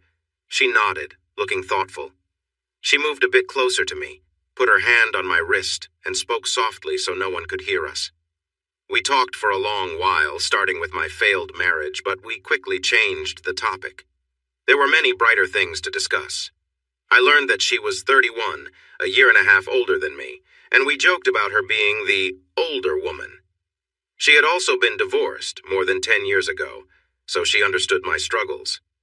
After her divorce, she worked as a waitress while going to night school for her business degree. Later, she landed a job in a big office. Despite the expectations for women to advance in certain ways, she chose not to do that. Now, she led a team of 26 buyers who traveled the country to find what the company needed. We shared stories about our lives and discovered we both loved Tom Clancy novels, music from the 60s and 70s, and realistic paintings. I warned her that I wasn't a great dancer, but with her, I felt good on the dance floor. I managed not to step on her toes even once. On the way back to our table, I told her I didn't understand why she ever wore pants that hid her lovely legs. Her legs were stunning. She was tall, and her dress highlighted that. Her tanned legs were bare. Without stockings, she didn't need any. They seemed impressively long and beautifully shaped from her slim ankles up to her slender thighs. She mentioned that business was one thing, but this was something different. I smiled and agreed. This definitely wasn't about work. She looked at me closely, and I believe she saw my honesty because she leaned in and kissed me lightly on the lips. I was caught off guard, but really happy. She said she needed to step away for a moment. She took her purse, smiled at me, and walked off. I watched her leave, captivated. How do women sway that way while walking? I didn't know that Melissa and Cal were at Fisher's that night, too. Years later, Melissa told me that she had gotten up from her table to follow Karen when she saw her leaving mine. In the restroom, she found Karen at the vanity, touching up her makeup. They exchanged small talk, and Melissa noticed Karen casually removing her earrings and chatting with a few other women who were there.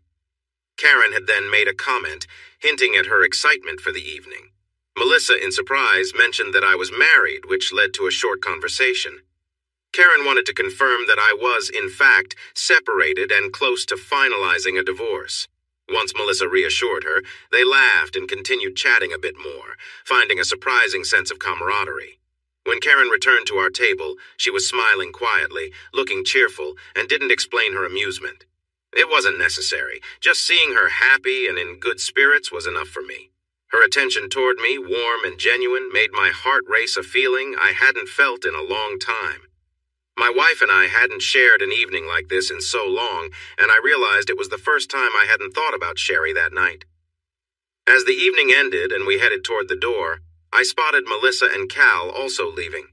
I made my way through the crowd to catch up and introduced Karen, only to learn they had already met. We chatted briefly, exchanged quick goodbyes, and each went our separate ways. I didn't understand Cal's restlessness at the time, thinking he was simply eager to leave. Only later did I understand that his hurried movements were due to Melissa's secret note to him, a small reminder tucked away in his pocket. Once outside in my car, Karen sat close to me. When I glanced over, her bright smile met mine, and we shared a warm, soft kiss. At first it was light, just a gentle greeting, but as we became more comfortable, it grew deeper and more meaningful. My hand rested on her arm, feeling the warmth and softness of her skin, and she leaned in, matching my closeness. We shared a quiet moment together, letting the calm of the evening settle around us. In that stillness, there was a sense of connection that needed no words. We pulled away from our long kiss, both of us catching our breath. I looked into her eyes, searching for answers. "If you don't want this to continue," she whispered, "you need to tell me now, Ron." It was the first time she said my name like that. "Is there someone special at home?" I asked quietly. She shook her head gently. "No one," she replied softly. "Then let's keep going," I said simply. She placed a hand on the back of my neck and drew me closer for another kiss. Our lips moved together as my fingers gently explored. I was surprised to feel her smooth skin. Karen started to pull down my pants, and we kissed and explored each other until some loud comments around us interrupted us. We pulled back, smiling like we had been caught doing something naughty. "We have a space," she whispered in my ear. "We have an apartment," I said. "But the space is closer." "Drive quickly?" she asked with a giggle. "Absolutely," I replied. I started the car, and we were off in no time at all. On the way, Karen snuck her hand into my shorts, making me feel a rush of excitement. Before we reached the hotel, she lowered herself on the seat beside me. I could tell she didn't want to rush anything, wanting to enjoy the moment. She wanted to bring me pleasure, and it seemed she saw no reason to wait until we were in private. I appreciated that openness. It felt honest and fresh, compared to the secrets and hurt I had dealt with in my marriage. It was a good feeling, one that made the trip seem to fly by. Once we arrived at the hotel, Karen locked the door and turned to me with a playful smile. She skillfully undid a couple of buttons on her dress, letting it fall gracefully. I took in the sight, amazed. She had an aura about her, and it was clear she knew it. She glanced down at the way I reacted and smiled. "This is going to be fun," she said, and I couldn't help but agree. With confidence, she approached me, her arms wrapping around my neck. Our lips met again, and we shared a deeper kiss that felt intense. We were both breathing heavily, reluctant to pull away just to catch our breath.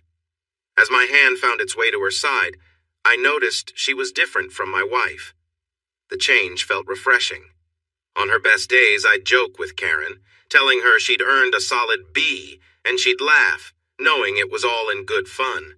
She had a lively spirit and always took it in stride. Her warm and cheerful energy always filled the room, making every moment feel a bit brighter. As we held each other close, I gently rested my hand on her back, feeling her lean into me with trust and comfort. Her laughter had softened, and the shared silence between us became a peaceful connection.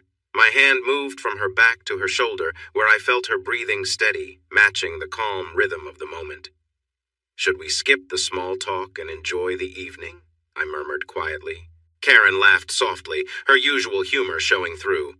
She had a straightforward way of speaking her mind, something I admired. After years of quieter, more reserved conversations, this openness felt refreshing. Standing together, I wrapped my arm around her, making her feel secure as we shared this time. Karen looked at me, her eyes warm and inviting, and I knew that this night was special for both of us. She leaned her head against my shoulder, and we stayed like that, close and content, enjoying the quiet and each other's company. After a while, Karen rested her head back, taking a long, deep breath, her expression full of calm and satisfaction. We stayed together for a few more peaceful moments before she finally relaxed fully, the warmth of the moment lingering between us as we both enjoyed the stillness. I slowed my hand, letting each gentle touch linger, giving Karen time to breathe and regain her energy. Her hands moved lightly over my shoulders and arms, seeking something to hold on to as she steadied herself. We found a comfortable rhythm, our movements calm and natural. I could see her relax, her breathing settling as she leaned into my shoulder for support. Her whispered words drifted to me, her voice filled with appreciation. I held her close, providing the support she needed, both of us sharing a quiet laugh together. Her head rested back, a peaceful smile spreading across her face. "Hold me up for a bit?" she asked with a soft laugh. I nodded, giving her the steady support she needed to stand and regain her strength. "I'm probably not very steady right now," she said, laughing again, her eyes bright with humor. "I've got you," I assured her, keeping her close as she leaned against me, both of us feeling relaxed and at ease. We shared a smile and leaned in, sharing a gentle, lasting kiss that left us both feeling calm and connected. I felt a bit self-conscious, though there was no one around except Karen, who was entirely focused on the moment. She looked up at me, her smile bright with a hint of amusement. It was clear she was happy, and I felt a mix of warmth and excitement in her gaze. Her attention made me feel connected in a way I hadn't in a long time. Her laughter was soft and comforting, and we exchanged glances that made the moment feel full of lightness and ease. She reached for my hand, and I held hers firmly, sharing a simple, quiet closeness that didn't need words. We stood there, letting the moment linger. Karen's presence brought a calm I hadn't realized I'd been missing. She leaned her head against me, and we shared a peaceful silence, the kind that speaks volumes without a single word. After a few moments, she looked up at me, her expression both playful and thoughtful. "Let's make this a memory," she said softly, her tone warm with sincerity. I pulled her close, our laughter blending together as we embraced, feeling the shared joy of the moment. Together we shared a gentle, unhurried kiss, letting the world around us disappear for a while. It was a moment of genuine connection, and we both knew it was something special. I held Karen close, steadying her as she leaned against the wall, our shared closeness bringing a deep sense of connection. She looked up at me, a joyful gleam in her eyes, and we shared a smile that needed no words. The intensity between us settled into a calm warmth, and I knew this moment would be one we'd both remember. As we stood there, breathing in sync, the energy between us softened. Karen rested her head back, a calm look crossing her face as she relaxed, feeling the peace of the moment. Our hands found each other, and I gave hers a gentle squeeze, letting her know I was there. We remained close, both feeling the steady comfort of each other's presence. After a while, Karen looked up with a small smile and whispered, "This moment just us here feels like everything." I wrapped my arms around her and we stood together, letting the calm surround us. It was a shared understanding, a peaceful connection, as we enjoyed the silence and the bond between us. Karen and I shared a deeply memorable evening, connecting in a way that felt natural and close. We held on to each other, finding joy in every laugh and quiet moment. When we finally took a break, Karen glanced around the room, laughing softly. "You know," she teased, "there's actually a bed here." I chuckled, realizing how caught up we'd been, and guided her over, where we both sank into the comfort of the room's soft lighting and relaxed atmosphere. She kicked off her heels and we settled in, enjoying the simplicity of being together, sharing stories, laughter, and the kind of quiet connection that words can't always capture. The night felt endless, filled with shared warmth and genuine happiness, as we left all distractions behind. As the weekend continued, Karen checked out of her hotel and spent the rest of the time with me at my apartment. We thought we'd go out Saturday night, but we ended up enjoying each other's company indoors, cooking meals together, and simply unwinding. The whole weekend was lighthearted and joyful, with no plans needed, just laughter, shared moments, and the comfort of being at ease together. Every room in the apartment became part of the memories we built. We shared breakfast in the kitchen, chatted about anything and everything in the living room, and relaxed in the warmth of the bathroom, where the steady supply of hot water allowed us to unwind completely. We felt free, at home, and truly connected, finding joy in the simplest things, creating memories that would stay with us long after the weekend ended. She loved to ride on top for an hour at a time, teasing me just before I would reach my peak. She would let me catch my breath for a moment, then start moving again. When I finally reached my limit, it was more than I had ever experienced before. She also enjoyed spending time at the dining room table, where I would shower her with attention until she found joy several times. When I joined her, she would softly make small sounds and hold on to me tightly, and together we would reach new heights of happiness. By Sunday evening, we were both tired and a little sore. On Monday morning, I took her to the airport and put her on a flight to Sacramento. We decided not to call each other until Saturday, but when that day came, we both got busy signals because we were calling at the same time. After that, we met whenever we could. Each time was wonderful, and we enjoyed moments together. For a while, we traveled a lot, but my move to Denver made the trips easier. We saw each other every couple of weeks for a year and a half and took 2 vacations together, one in Vail and one in the Bahamas. I finished the flying lessons I had started years before and earned my certificate. I bought a small airplane that cost more to maintain and operate than airline tickets, but it allowed me to fly when I wanted. The memory of taking Karen flying over the mountains made me smile for weeks. Melissa's diary. I was happy for Ron. After seeing him so unhappy for so long, it was nice that he found someone who made him happy. They looked good together during the few times Cal and I saw them out, especially when dancing at Fisher's. Ron must have taken some dance lessons because he moved so well. He and Karen seemed to glide across the dance floor, completely focused on each other. It was clear they were in love, which made me feel a bit mixed inside. I had been Sherry's best friend since high school, while Ron was a newer friend. But he looked so happy, and I couldn't blame him at all. Karen was beautiful, and Ron was more handsome than he realized. I knew several women at the club would leave their dates, and some even their husbands, if Ron had shown interest. But he would never do that. I knew my Ronnie. It's clear that they really seemed to belong together. Now that he has moved to Denver, Ron emails me about once a week. His messages are always cheerful, asking about the new baby and how things are going. I never told Ron that I was pretty sure Cal got me pregnant the night when both Karen and I took off our underwear in Fisher's restroom. But I think he suspects it. I did mention the restroom incident to him, so that might be enough for him. Ron is smart and can read between the lines. When Calvin Jr. was born 6 months after Ron left, I wonder if he realized that the R in Cal's middle name stood for Ronald. That's just how he is. Our friend would probably never think that Cal and I named our baby after him to honor their friendship. After her divorce, Sherry had a tough time for a long while. She had to leave her job because news spread around the office about her and Ron's divorce. Every single man, and many who weren't, thought they could make her happy again. Even though she cut them off and embarrassed several of them, they kept trying. Her new job paid less, which made it hard for her to keep up with bills. Eventually, she found a nice 2-bedroom apartment she liked, but it was more than she could really afford, and she had to buy a lot of new clothes. When the sale of the house she shared with Ron finally closed, things improved a bit, but soon she found herself buying food and clothes for 2 new people in her life. I prefer not to get into that. I didn't understand her choices for a long time, and I still don't agree with them. Those 2 roommates, as she called them, would not change my feelings about her situation. It took almost a year after their divorce for me to feel comfortable with Sherry again. She called me every week during that time and always apologized to me and Cal for the mess in Vegas.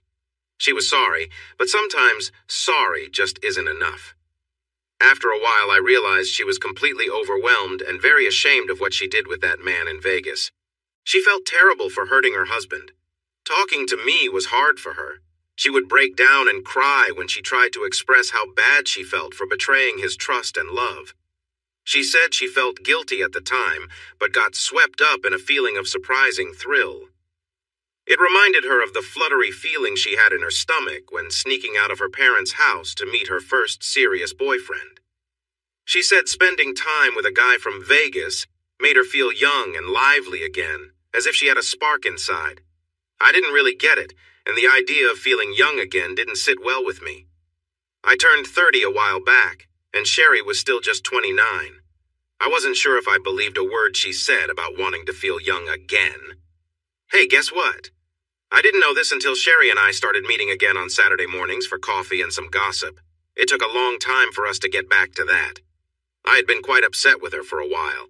One morning she told me she had actually been at Fisher's one night by herself and saw Ron there with Karen. She said it was just before he moved to Denver. She had gone out for a nice dinner that she didn't have to make, but instead ended up watching them dance while trying to eat a cold steak. Sherry said that in that moment she really understood how much she had hurt Ron. She hadn't realized deep down what he had gone through and felt. Seeing him with that woman, as she called her, opened her eyes. It was painful for her to realize that Ron cared for Karen. She said it felt as if someone had pierced her heart. I told her that Ron had every right to be with Karen. I might have sounded a bit short-tempered saying it, but I meant it. She acknowledged that Ron had the right, and she knew it back then, too. They had been divorced for over a month, but the pain still stung her deeply. She was sharing all of this to let me know she finally understood how poorly she had treated the man she loved. I told her it was about time, and surprisingly, Sherry didn't get upset with me. Instead, she seemed genuinely upset, angry with herself. She wanted to find a way to make up for it, but felt trapped by her responsibilities. Sherry and I worked through that tough time and grew closer. I suggested she talk to a counselor or a minister. When she got back on her feet financially, she did see someone who specialized in marriage counseling, and that helped her. Although she never felt completely at peace with what happened, she learned to accept her past without letting it take over her life. If she hadn't found a way to cope, I'm not sure how she would have managed. Now, Sherry comes over all the time, and we chat about anything and everything, just like we used to. My boys adore their Aunt Sherry and race to greet her whenever she arrives. She hugs them tight and plays with them, making them laugh and laugh. Cal took a bit longer to feel comfortable with her again. For a while, he would quietly find another room whenever she was around. I shared stories about my conversations with Sherry, and as Cal saw things for himself, he started to open up. Sherry sometimes brought her two friends over, and Cal really liked them right away. After a while, the house felt a bit lonely when they weren't around. I have a plan to change that. Cal and I are going out to dinner at Fisher's tonight, and I'm excited to see what happens. I want to fill our home with friends and family, even if it means changing diapers. This time, I hope we have a girl. The first 3 years in Denver were busy and full of energy. I was working hard and spending long hours in the office. It was the usual situation. When the bosses saw I could handle responsibility, they gave me more work just to test how much I could take. They hadn't reached my limit. Yet.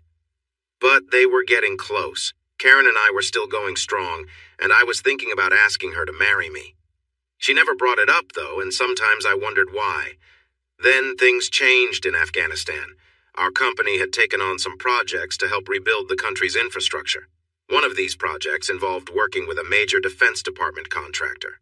We were in charge of a contract to build a significant highway north from Kabul to the border with Tajikistan.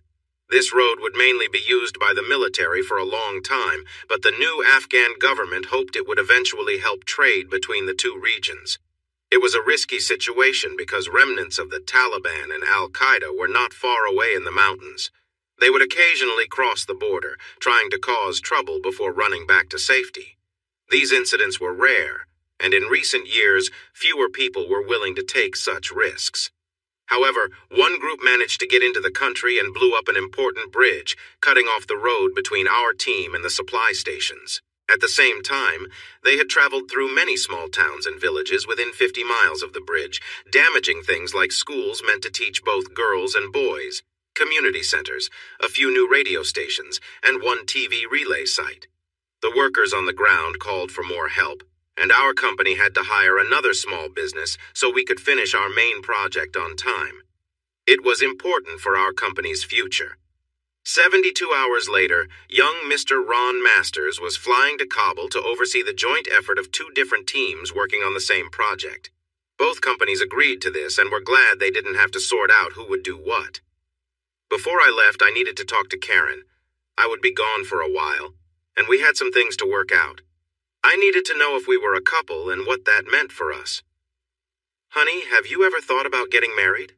I asked. I was watching her make a salad in her kitchen the day before I had to go. The knife she was using hit the side of the sink and made a loud noise. She turned to look at me, her eyes wide, and I worried she might hurt herself.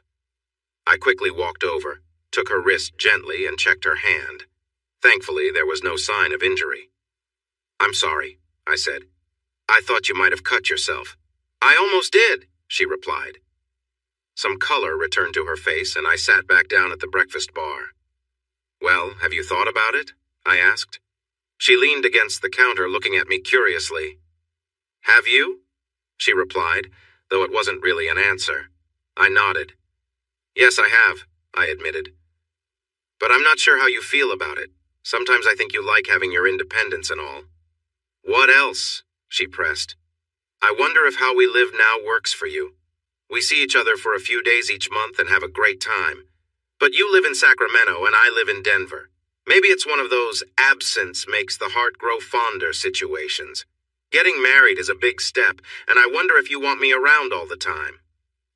I had thought a lot about this. I think I surprised Karen. We had gotten comfortable with each other and hadn't disagreed in a while. "No," she said. "It's not that at all, hon." After a moment, she came to me and wrapped her arms around my neck. She kissed me deeply.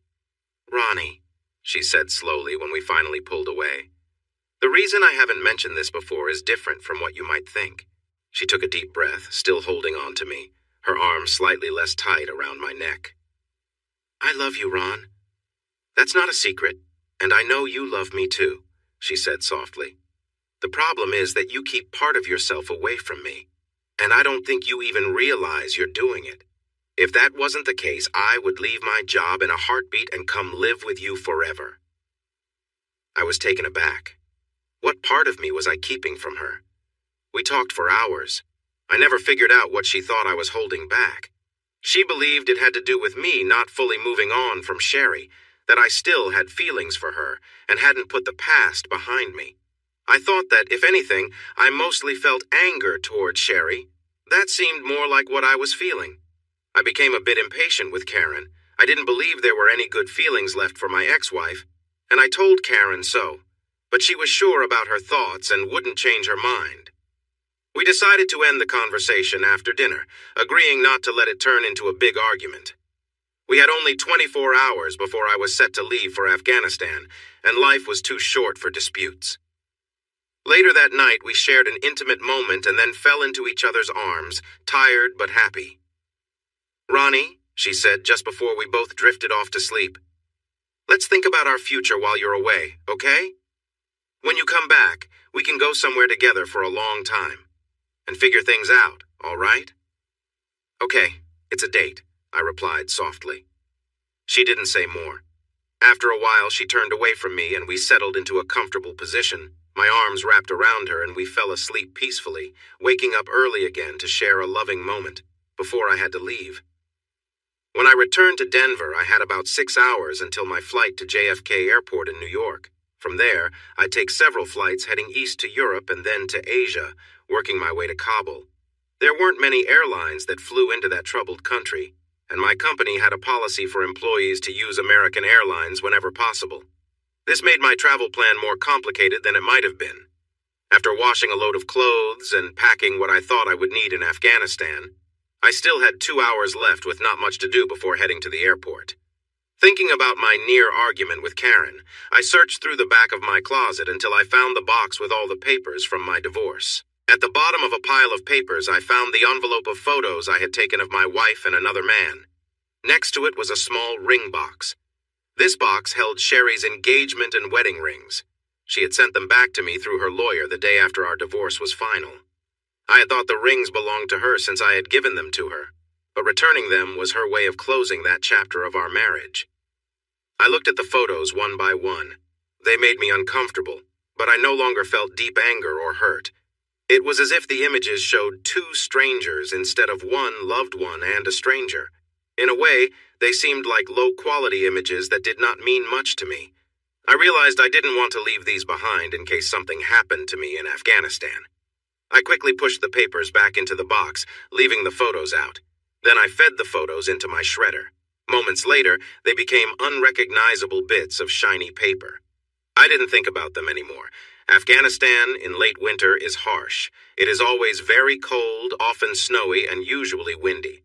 Often all three types of weather happen at once. It is rare to have a nice day. Also, the northern part of the country looks very barren and dull to me. I couldn't understand why anyone would want to live here. Afghanistan has been inhabited for a long time, and I could only shake my head in disbelief. The days are long and the work is hard and risky, even without the threat of attacks from Al-Qaeda or the Taliban.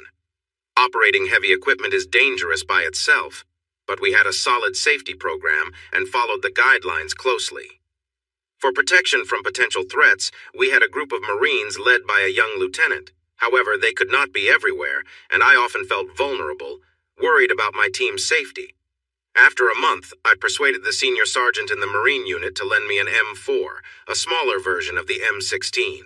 Its usual owner was on emergency leave and had yet to return. Technically, I was just watching over it for him. Having the M4 made me feel more secure. I was a decent shot with it and had always been good with firearms. Back home, I could hit a deer at over 200 yards with my Remington Model 700 without any trouble. The M4 felt right in my hands. By the third month of my stay, we had nearly rebuilt the bridge. New foundations were poured where needed, and we replaced the parts that had been destroyed. At the same time, we created a plan to bring supplies to the crew working on the road to the north. We used helicopters to deliver urgent materials. For other equipment and vehicles, we built a dirt road around the gorge and through open land. It worked, but it took a long time. The crew at the end of the road had to ask for supplies well in advance. Actually, things were getting better every day. Our contract was secure, and the road would be finished on time, or maybe even earlier. The Department of the Army even gave us another small contract that looked promising. We were working hard, but with not much else to do in that empty area, we often worked 14 hours a day or more just to keep busy. Melissa's diary. When I heard that Ron was going to Afghanistan, I was really worried. Ron was as close to me as a brother, and I cared a lot about him. When I told Sherry, she looked pale and almost fainted. It surprised me because she and Ron had been divorced for almost 3 years and had been apart even longer. It has been quite a while since I had a chance to write in this diary. If I repeat anything, I'll just have to delete it when I read this later, I guess. Let's see, where was I? Oh, some time ago I had to help Sherry feel better about herself again. For a long time, she was really hard on herself for causing so much sadness, and it was affecting her health. She got counseling again, and it finally started helping her. She got through the worst of her sadness by working with her counselor on what happened and how to make things better. She has been doing pretty well since then. When I told her about Ron's trip, though, she got really upset. It wasn't until we started getting regular emails from him that she began to calm down. The emails didn't come too often because the communication wasn't great over there, but they were enough to ease our worries. He mentioned that it was hard work and kind of dull at times. He said he didn't have much to do except work. On the bright side, he had lost some extra weight he had been concerned about and was in great shape. He even shared a photo in one of his emails that showed he was right. Sherry made me print a large copy and keep a few smaller ones, too. Around that time, I noticed that Sherry wasn't dating anyone. When I asked about it, I felt silly. She hadn't been on any dates since her and Ron separated, and I had been completely unaware. Isn't that just awful? My best friend and I were a bit clueless. Anyway, Cal and I started inviting Sherry to join us for dinner and outings, sometimes even to Fisher's for dancing. She enjoyed the fast dances with some guys, but she was very selective. Many men faced rejection, and a few left feeling embarrassed after she turned them down. Cal mentioned that Sherry had a strong way with words when she wanted to speak up. I guess that showed me how she could express herself. I noticed she only danced slow dances with Cal and a few trustworthy older married men. Also, she would only have a little white wine when we went out, usually just a couple of glasses for the whole night. It didn't take a lot of thought to see that she was waiting for something special. One day, I managed to get her talking about it while we relaxed in the backyard under the pecan tree, enjoying good food and chatting about random things. Eventually, she opened up a bit and shared her belief that Ron would come back to town one day. When he did return, she hoped he would see that she hadn't been with anyone else, and maybe he'd forgive her for things that happened in the past. She said she would wait for him, no matter how long it took, hoping he would notice how much she had changed. Sherry wasn't overly confident they would get back together, but she held on to a small hope. It felt like she was serving some kind of penance until Ron came back and acknowledged her growth. She didn't know when he would return, just that she believed he would. I suggested a few ways to encourage him to come home, but she wasn't interested. She firmly believed in not using any tricks. I told her it sounded like she was setting herself up for a long and lonely wait, but she simply smiled, confident that he would come back. I decided to drop the subject after that. I even tried to introduce her to some nice guys from Cal's work, but she declined every time. I wasn't happy about the situation, but Sherry seemed fine with it. She didn't want to date anyone at all, and I had to accept that, even if it bothered me. After going through some counseling sessions, Sherry started to feel better. She had lost a lot of weight due to stress and guilt, but now she had gained most of it back and looked great. I couldn't help but feel a bit jealous. Even after having 3 kids, I didn't look quite as good as she did. It's not fair. The woman seems to be happier and more focused than ever since her divorce. She volunteers with the local PTA and works hard on the neighborhood watch program. Her life looks fun again. Her 2 roommates probably help lift her spirits. They always seem to smile, which must give her a good boost. Sherry is also doing well at work. After her divorce, she took a job at a new accounting firm and has been promoted 3 times in just under 3 years. She now manages 16 auditors and financial analysts, and it looks like she could get an even better job when the person above her finally retires. She really enjoys her work. She's been coming over for barbecues with Cal and me for a long time, and she is great with the kids. She feels like part of our extended family.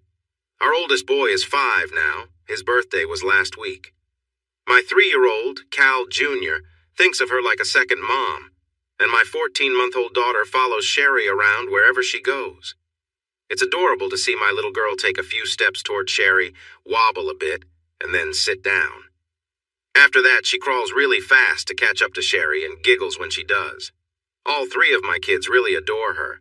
Ron should be emailing us again soon. It's been about a week, and he usually sends us something every week or 10 days. I always share his emails with Sherry. She asks for the latest one if I haven't sent it to her right away. I wonder what Ron would think if he knew. I also learned that spring in Afghanistan isn't the best place either. Instead of snow, we had dust blowing everywhere, and I wasn't sure which was worse. Both have their problems. I'm starting to prefer snow, at least it melts away. Dust and sand just get everywhere and cause issues. About a quarter of our heavy machinery, bulldozers, dump trucks, rock crushers, was out of order on any given day because dirt blocked air intakes or messed up oil. It was frustrating, especially since most of our machines are built to handle these conditions. I started to think something might be going wrong on purpose. 2 weeks after my first concerns, Marine Lance Corporal Arvin Cantwell and I caught one of the workers tampering with an air filter that should never have been touched. We didn't like hiring these workers because it was hard to check their backgrounds, and we had no way of knowing if they were sent by a local leader or if they just wandered in. We might have caught someone connected to Osama bin Laden. The dirt and rocks we found in the air intake showed he had links to a terrorist group, so we handed him over to a group of Afghani National Guard soldiers. They took him away, and we never saw him again. This made us more cautious, and our equipment time improved a lot, but other problems kept appearing. We had about 40 days left in our schedule, so we tightened security around all our vehicles. We first parked them far from the main area where locals and contractors gathered. Then Lieutenant Frederick set up a night watch around them, and my team helped with that. My crew didn't have weapons, but they could make a lot of noise if they noticed something unusual. The goal was to raise an alarm quickly so the Marines in our security team could handle any issues. Everyone felt worried that if something were to happen, it would happen soon. Once the road was cleared to the border, fixing any issues would be easier and quicker. We all felt uneasy. I guess I need to talk to Melissa. It turns out she has been sharing my emails with my ex-wife, Sherry. The last time I talked with Karen, she mentioned Sherry as a problem in our relationship. Karen believed I wasn't fully over Sherry and that she would always be a shadow between us. I thought that idea was silly, but I kept that thought to myself. I may not understand women well, but I knew better than to say it out loud. Anyway, it annoyed me that Melissa was giving Sherry updates about me. Melissa made it worse by saying Sherry was worried about me. It really got under my skin. In a way, it felt like Karen was right. It seemed like Sherry was still part of my life, even though we had been divorced for over 3 years. I didn't like that Melissa told me Sherry wasn't dating anyone and wouldn't date because of her guilt from how she treated me in the past. So what? Last night, some good memories came back to me, like the first time I went into the little cafe off campus. I was working toward a mechanical engineering degree, going to classes during the day and working at night. Sherry was a waitress there, and she greeted me with a big smile when I sat at her table. I think I fell for her before she even gave me a menu. There were other dreams, but that one stood out the most. A week later, I was being careful when I noticed a chubby young Afghan man in the lunch line. He appeared suddenly between 2 large trucks, catching me off guard since I hadn't seen anyone there. The longer I watched him, the more uneasy I felt. He seemed to come out of nowhere like he had been hiding, and he was looking around nervously, like someone new to a big city. I set my cup down on one of the Marine trucks and adjusted my rifle strap on my shoulder, getting it ready just in case. I wanted to be prepared for anything. Lance Corporal Myers was with me by the truck. His tray and coffee cup were next to mine. Most of us preferred to stand while eating so we could see everything around us and respond quickly to anything unusual. The truck fender was a good height for this. Billy, as we called him, was one of the squad leaders, and over the months we had become good friends. We were known for being the best shots in our informal target practice. Each morning I prepared my rifle just like the Marines did. I had already pulled back the bolt when loading, and now I closed it to ready the weapon. Watching the young man, I made sure the safety was off, but kept my finger away from the trigger.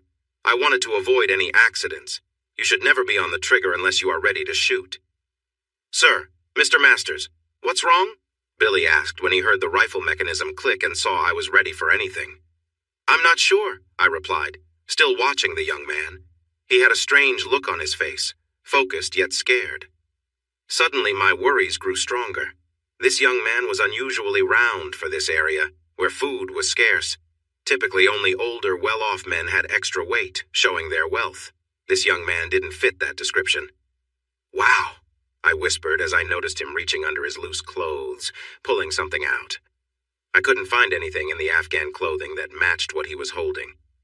He hurried toward a large group of Marines and my co-workers who were gathered around big soup pots waiting for more food. I opened my hand and let my cup of coffee fall. "No!" I shouted. The man turned to look at me. A strong breeze stuck his clothes to his body, and I could see something heavy wrapped around his upper body and waist like a vest. He turned to run toward the group of men. Quickly raising my weapon, I aimed at him. There were many people nearby, so normally I wouldn't have fired, but this was not a normal situation. I saw the sudden impact, and he fell forward. In that brief moment, I realized that a shot like that could take someone down instantly. Thankfully, the threat was neutralized, and the group of construction workers remained safe. "Get ready! Get ready!" Corporal Myers shouted into his radio. He was using an alert signal from an old movie that had become a quick warning cry for our platoon. The lieutenant didn't like it, but he decided to go along with it. Suddenly, there were more sounds of gunfire coming from behind us. Billy and I turned to see a line of armed men rushing toward our camp. Others were moving fast from a ravine that we hadn't noticed before. The Lance Corporal and I dropped to one knee and began to fire back. I kept my weapon on the semi-automatic setting and kept firing. More Marines were joining in now. I heard the lieutenant directing another group to position themselves and provide support fire on the attackers. Within moments, they began to shoot, and the number of attackers started to go down quickly. I released the empty magazine and put a new one in, making sure it was secure. Then I noticed an older Afghan man wearing a black turban running toward me, his face filled with anger. He was shouting loudly and was armed with a pistol. Billy was busy with the other attackers and couldn't help, so I had to act quickly. I turned awkwardly to face him and started firing back. This time I switched the weapon to automatic mode with my thumb and began firing short bursts.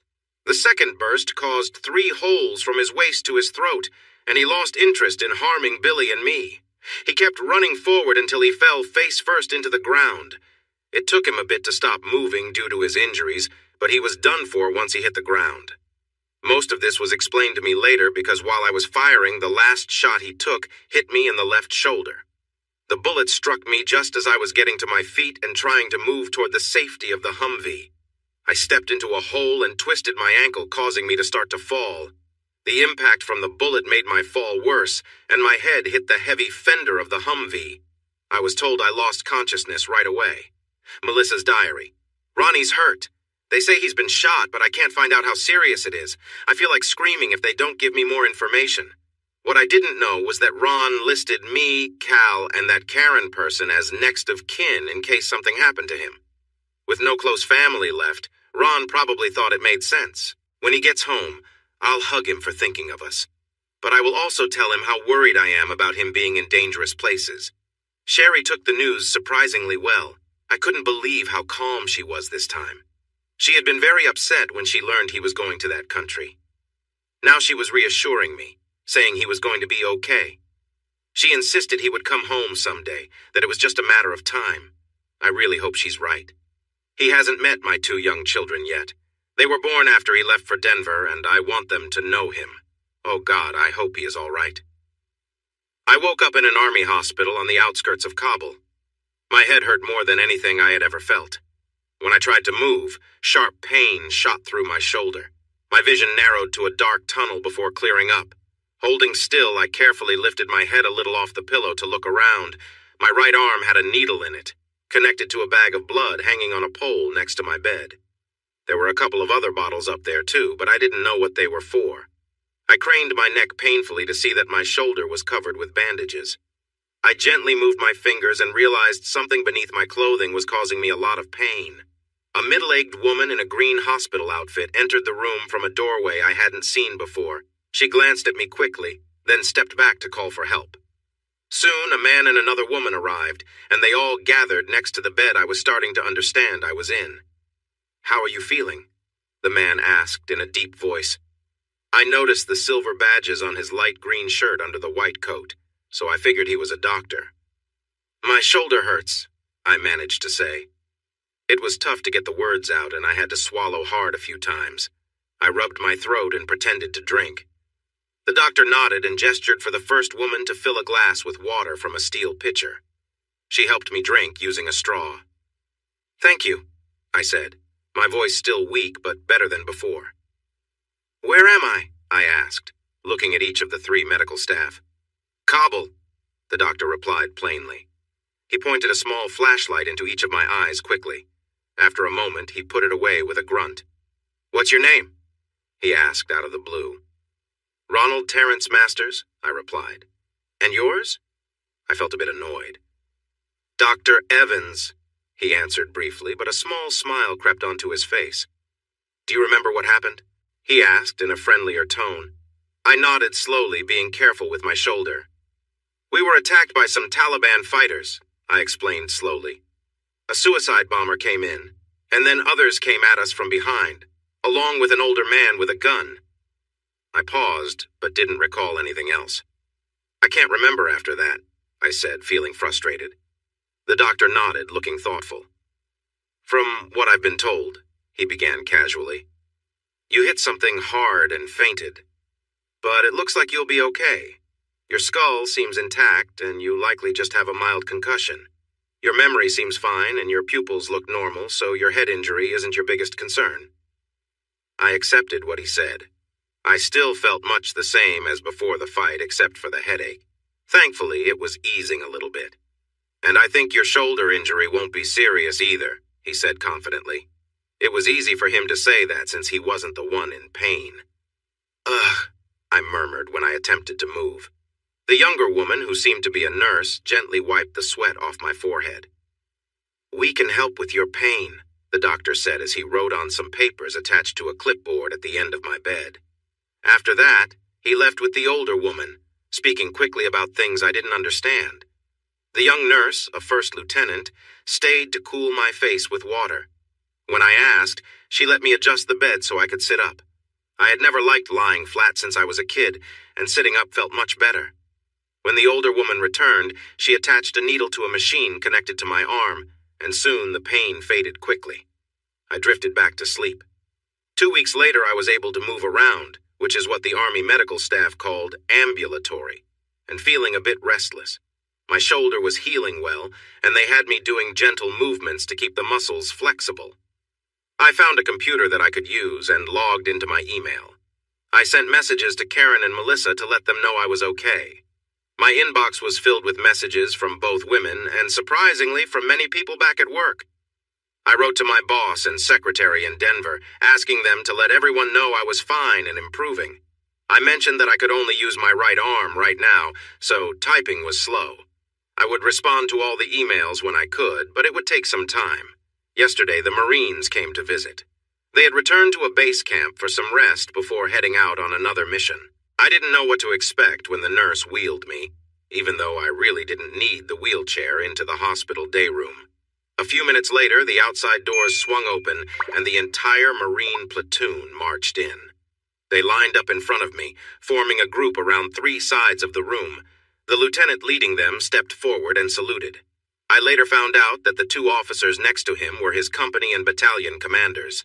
The nurse helped me stand up. I felt a bit awkward in my old hospital pajamas and robe, but nobody seemed to mind. The lieutenant called everyone to stand at attention and shouted a command for them to salute me, even though I knew it wasn't usual for military personnel to salute civilians. They did it anyway. After instructing his team to stand in formation, the lieutenant read an informal award citation from a piece of paper that looked old. Then they handed me a large, round piece of metal from the bottom of an artillery shell, polished to a warm brown tone. According to the citation, it was meant to represent a bronze star for bravery in an event that happened at kilometer 137. The citation mentioned my quick reaction had saved many Marines and civilian workers. I felt my face turn red, and I was so overwhelmed that I could barely speak. Eventually, I managed to thank the officers and my fellow Marines with a shaky voice. I asked if I could shake hands with everyone in the group and moved to the door. As they walked out, I shook each person's hand and then joined them outside to say goodbye. The next morning, I took a military medical evacuation flight to Landstuhl, Germany, where I stayed for a few days. Then, I flew back home. I knew the company was covering all the medical expenses, but I felt that the staff had gone above and beyond in their care. Everywhere I went, Marines approached me to chat, always mentioning my Bronze Star. I was surprised strangers recognized my face and name, along with details of my experiences in the field. It amazed me how quickly news traveled among military personnel. I admired the bond among those brave men in the Marine Corps and pondered if I had missed my calling, but it was too late for me to make a change now. It was time to return to what I knew best. My vacation in Afghanistan, while thrilling, had come to an end. My office in the Denver corporate complex was waiting for me when I returned. Aside from a slight mustiness, it looked just as it had 6 months ago. Unfortunately, my relationship with Karen didn't survive the long separation. She wasn't seeing anyone else. She was quite lonely. She waited until I was back and starting to heal to share the sad news. We had a disagreement, but I could see she was firm in her belief that Sherry's memory was still affecting us. I sensed something must have pushed her to this point, but she wouldn't tell me what it was. I held back my anger to avoid saying things that would make our separation even harder. I didn't agree with her views, but I had to accept that this was how she felt. While I didn't like it, I knew deep down she was right about the breakup, even if her reasons were not the ones I felt were true. We had been together for a long time, and while I thought about asking her to marry me, I never did. We parted as friends, or as close to friends as 2 former lovers could be. It hit me fast how quickly I moved on. Just 2 weeks after Karen and I broke up, I started dating a woman from the 3rd floor of our building. It was enjoyable, but not serious, just something fun to pass the time. 2 months later, I overheard 2 men chatting. One was the executive assistant to the chief financial officer, and the other worked in human resources. They were discussing my name being put forward for a new job. The CEO was getting ready to announce the change. They shouldn't have been talking about it, but even in private spaces, people don't always check to see if anyone is listening. A week later, I got the official news. I was going back to where I started, but this time as executive vice president. I was curious about this opportunity. It felt like a promotion, with a lot of potential for growth. The job I had was a bit of a dead end, and it would have taken years for the people above me to retire and open up a space. After thinking it over for a couple of days, I accepted the new position.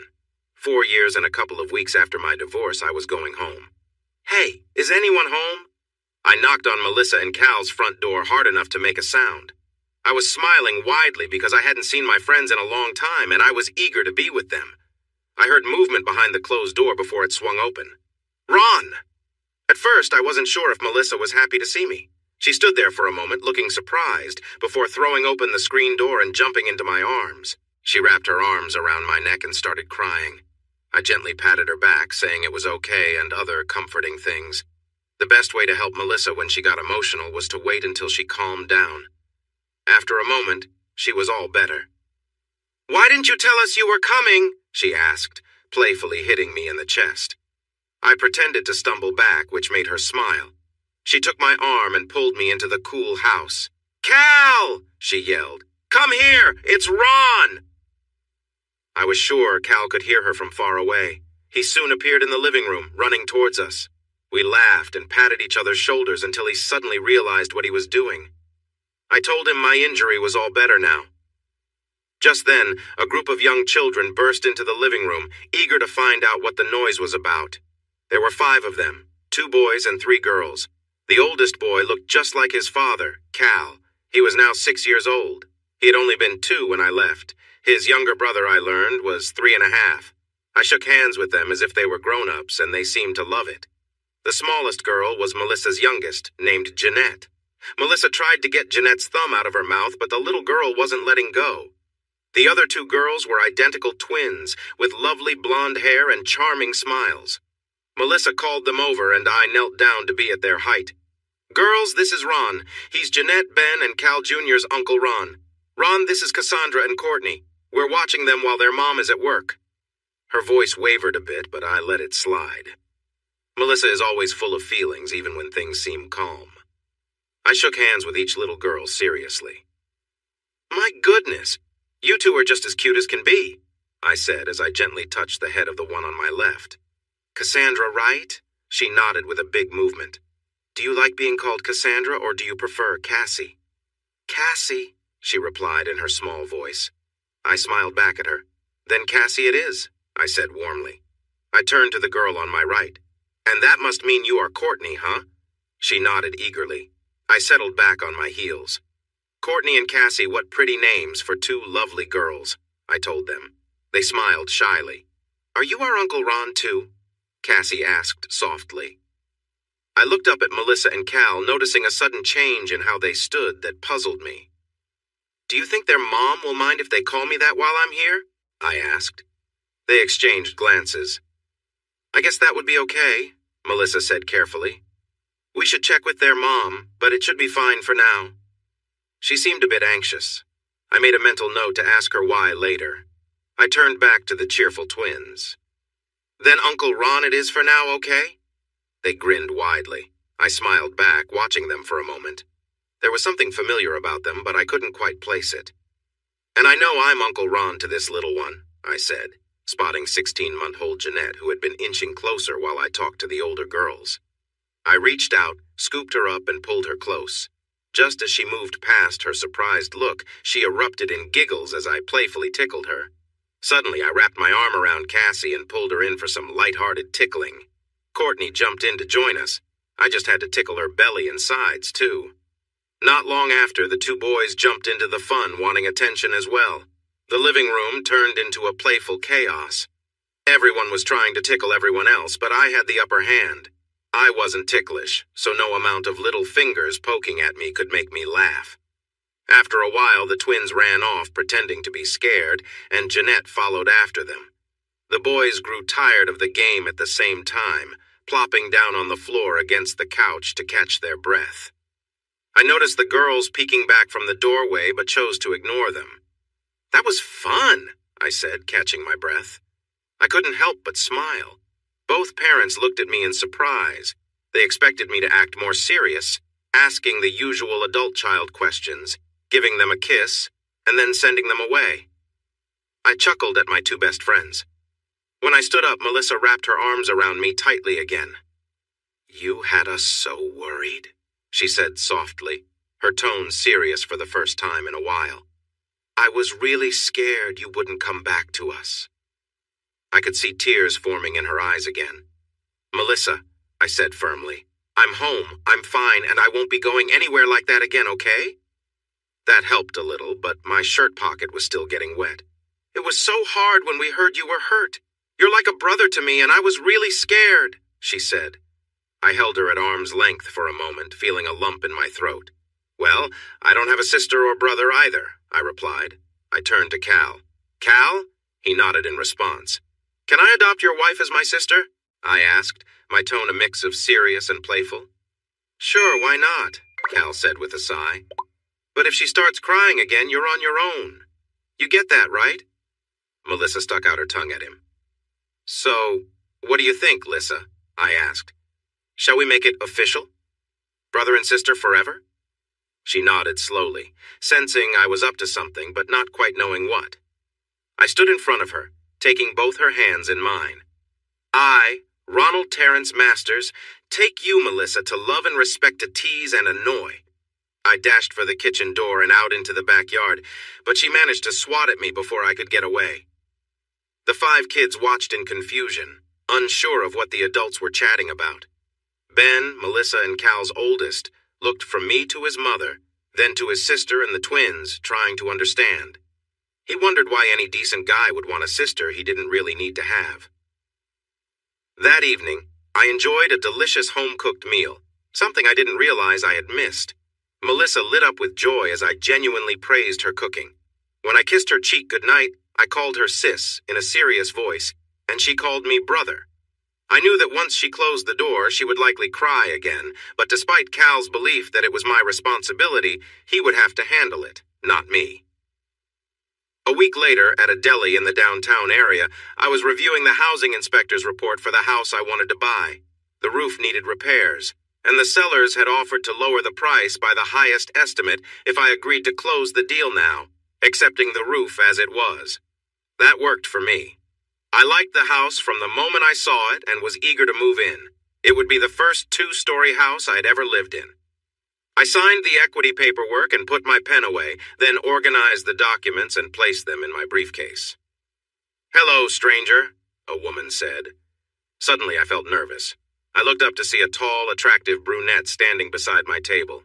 I slowly got up. "Hello, Sherry," I replied. We shared a long look and I shook off my surprise. "Where are my manners?" I said. "Please, join me." I pulled the chair out for her. She nodded and sat down gracefully. I hadn't remembered her being so poised since our divorce, but memories can be tricky. The last time I saw her wasn't a pleasant memory for either of us. "Thank you," she said, and we both studied each other for a moment. She smiled. "I wasn't sure you wouldn't get angry with me and ask me to leave," she admitted, recalling how our last conversation ended. I felt a slight blush creeping up my neck. "I should apologize for how I spoke to you that day," I said softly, trying to control the embarrassment rising within me. "No matter what happened, I shouldn't have used such harsh words." "That's all right," she replied, searching my face for what I felt. I shook my head. "No, I'm ashamed of how I acted, Sherry. My parents taught me better. Mom would have scolded me for talking like that." "It's in the past now," she said gently. "You did have a lot to deal with back then." She blushed a little, remembering. "Like you said, it's all behind us. It was almost 4.5 years ago? No, a little more, wasn't it?" I asked, and she nodded. "We're almost 5 years older than when we separated," I said carefully. "5 years wiser, do you think?" she asked softly. "I like to think so," I replied, trying to be honest. "Sometimes I don't feel that way, but I do my best." "Me too," she said kindly. We talked quietly for another 30 minutes until she needed to return to work. As we spoke, I noticed every move she made. Each one felt familiar, but also different from how I remembered. Sherry was now 31. She had been just 20 when we first met. I found myself comparing the new Sherry to the one I had known, and I realized I liked many things about her now. She was calm and confident. Her eyes met mine firmly without being harsh. She sat straight, showing her confidence. The grown-up Sherry wasn't a typical beauty, not like a model who was very thin and glamorous, but she was very attractive and always had been. Her bright green eyes were wide-set on a well-shaped nose with small, light freckles. Her lips were full but not overly swollen like some women choose. Her high cheekbones gave her a slight Slavic look, a trait from one of her great-grandfathers, and she had an energy that lit up her face. When she smiled, it was hard not to smile back. She seemed fuller than before. She had often complained about her figure in the past. She'd always said she was a B, and I had jokingly said she was a B+. Now she looked like she might be a C. I wondered how to ask, but there are some questions you just don't ask your ex-wife. "Well," she said, glancing at her watch, "I have to go before my boss gets upset." I was surprised by how disappointed I felt when she said that. I stood up as well. She paused and moistened her lips before speaking again. "Ron, could we meet somewhere to talk sometime? I mean, without a hurry?" I looked at her for a long moment. There was a hint of hope in her voice. "Would you like to go to dinner sometime?" I asked on impulse. "We could talk then." She smiled, and I saw joy in her eyes. "Tomorrow is Friday," she suggested gently. Somewhere casual?" I asked. "How about Golden Corral?" she offered. "That place seemed like a good idea to me, too." She wrote her cell phone number on a napkin and tucked it in my shirt pocket. She mentioned she was never far from her phone. When she bent over to use the table as a desk, her blouse slipped slightly. She was meeting me at the new restaurant on the Loop. She mentioned she wouldn't be there before 8 p.m. I assured her I would wait. As Sherry walked away, I noticed her graceful legs and how she still carried herself beautifully, just like when I first met her. Before she left, she paused and gave me a warm smile. That evening, I spent time reflecting on my life. The next day was similar. I was on a leave from my job and had only visited my new office briefly to let them know I was around.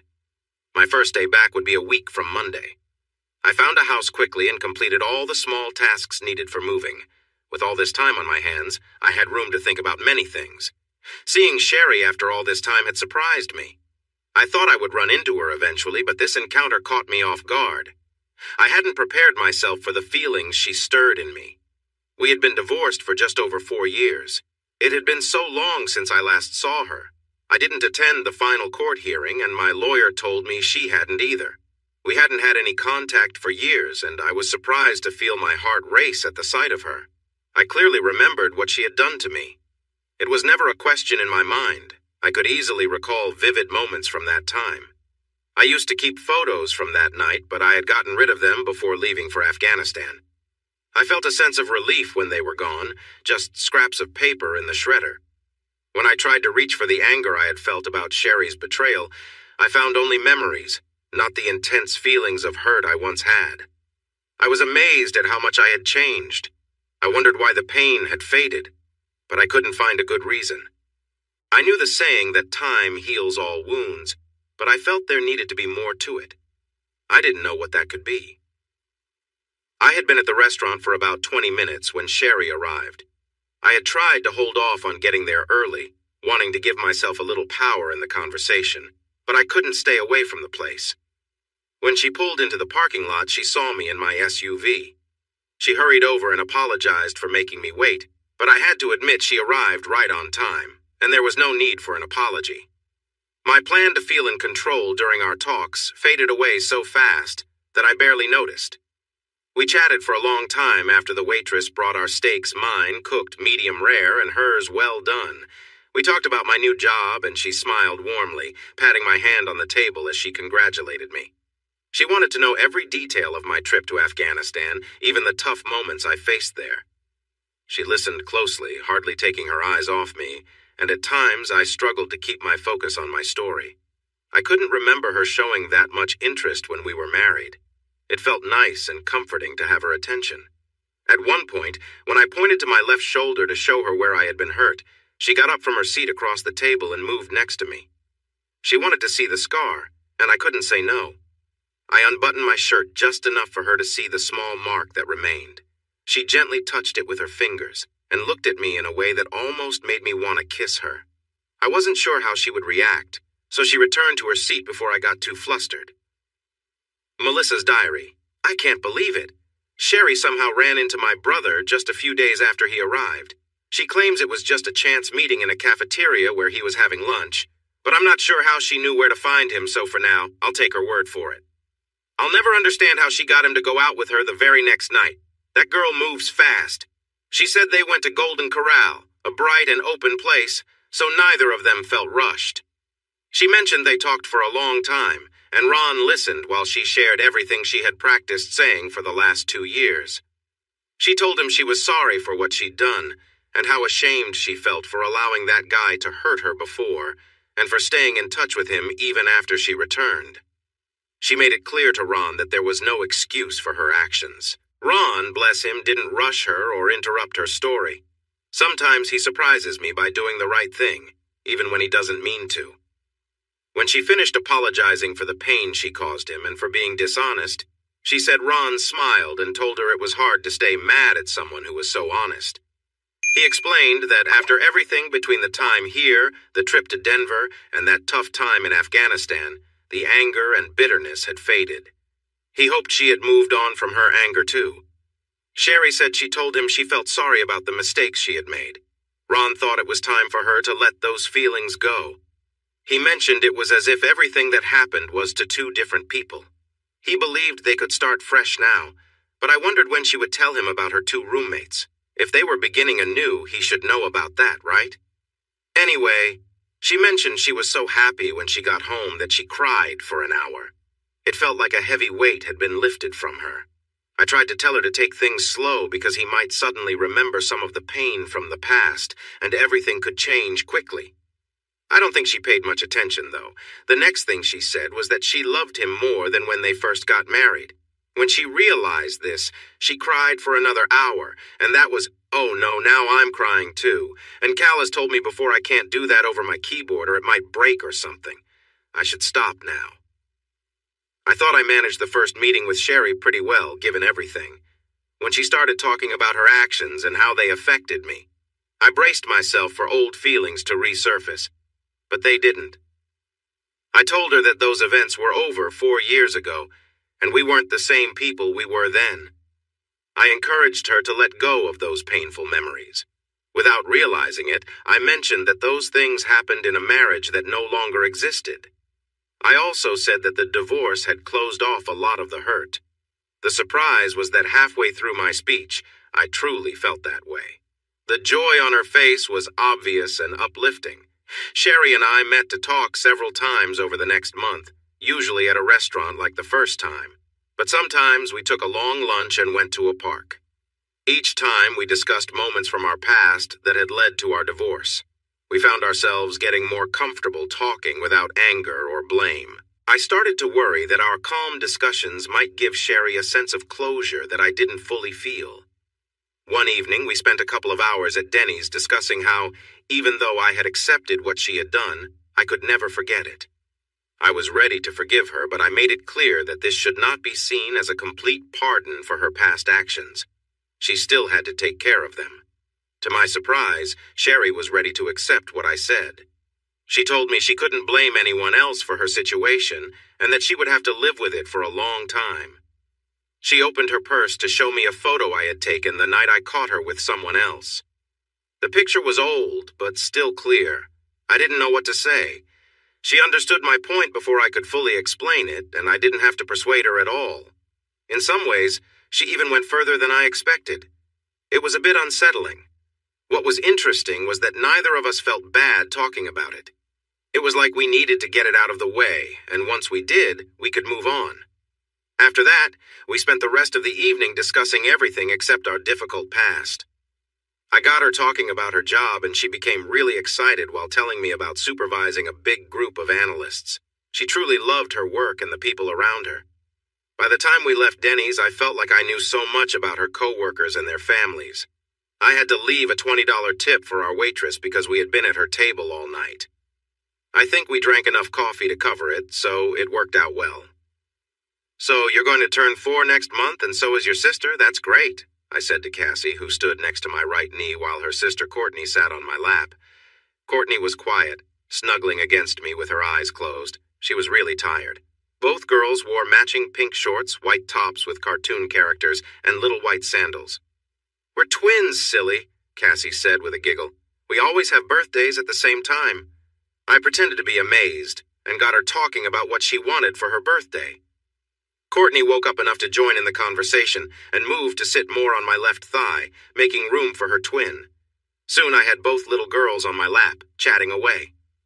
I was surprised at how grown-up they sounded. Since I didn't use baby talk with them, they didn't use it with me. It was interesting. Melissa and Cal often babysat the girls, so they were usually there when I visited my sister and her family. I hadn't met their parents yet, but I planned to ask if I could buy the girls a present. Maybe Melissa could pass a message along to them for me. Anyway, the girls and I got along really well. They quickly started calling me Uncle Ron, just like Melissa's kids did. The twins played together, trying to catch my attention while also competing with each other. It was sweet, and it made me smile. I remembered how women often talked about a biological clock, and I wondered if I was feeling something similar as a man. I set the twins down and pointed out where the other kids had found something interesting in the yard. I walked over to where Cal was grilling steaks for the adults and hot dogs for the kids. I always enjoyed going to Cal and Melissa's barbecues, and it seemed like that was the plan for today. "Cute kids, right?" Cal asked, nodding toward the twins who were now exploring with the other children. "Oh, they're adorable," I replied with excitement. "Where are their parents? I haven't met them yet. I come here often enough. I should have seen them by now."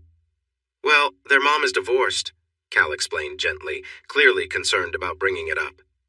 "She's very busy," he added. I thought for a moment. "Do you think she'd mind if I got the girls a little something for their birthday next month?" I asked. "I wouldn't want to intrude, but I'd love to do something nice for them." Cal looked at me with a hint of surprise. "Well, maybe you can ask her yourself sometime," he suggested. Just then, Melissa surprised Cal by playfully pinching his arm. "Hey!" he said in surprise. "What if I had been flipping something on the grill?" Melissa laughed. "I checked first," she said confidently. "Now you stop bothering my big brother, okay?" Cal just mumbled something and returned to the grill. "Don't worry about him," Melissa said, leaning against me. "I'll talk to their mom and make sure it's okay for you to give the girls something, all right?" I nodded in agreement. I glanced down the side of the house when I heard a car drive by, and Melissa noticed. "Oh, I meant to tell you," she said. "Sherry called. She has a bad headache and didn't want to come over today. She said she'd be home if you wanted to call her." I felt a little let down. I had hoped Sherry would come to the barbecue since she was friends with Melissa. "I might call her later," I replied. I started to notice a pattern in Sherry's actions. It seemed like she wanted to let me know she'd be home and suggested I check on her. I didn't understand why she felt the need to show that. It wasn't like I had the right to question her whereabouts. Still, it made me feel a bit more at ease. I wished she hadn't felt unwell. Melissa's diary. "I'm really happy for Ron and Sherry. They've been seeing each other for a bit over a month and a half, and from what I've heard, they're both having a great time. They don't openly call it dating, and my husband agrees with them, but that is exactly what it is. I get to hear from both of them, and I know they want to move on from their past. The problem is, neither knows if the other feels the same way. I'm bursting with information about how they feel, but Cal would get upset if I tried to interfere. I spoke with Connie recently, and she mentioned she and Tom were surprised that Ron and Sherry appear to be getting closer. I'm not surprised. These two have so much history together. Sherry was my roommate, and I know she was already imagining her name as Mrs. Sherry Masters just a week after meeting him. She couldn't eat or sleep until he called to ask her out on that first date, just 2 days after he saw her at a cafe. I can't see this situation lasting much longer.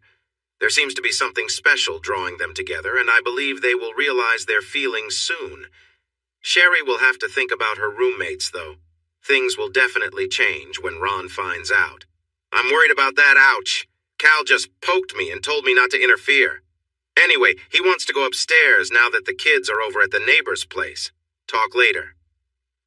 A couple of weeks later, I returned early from a quick trip to Denver. I met with the leader of the returning team from Afghanistan and got an update on our project.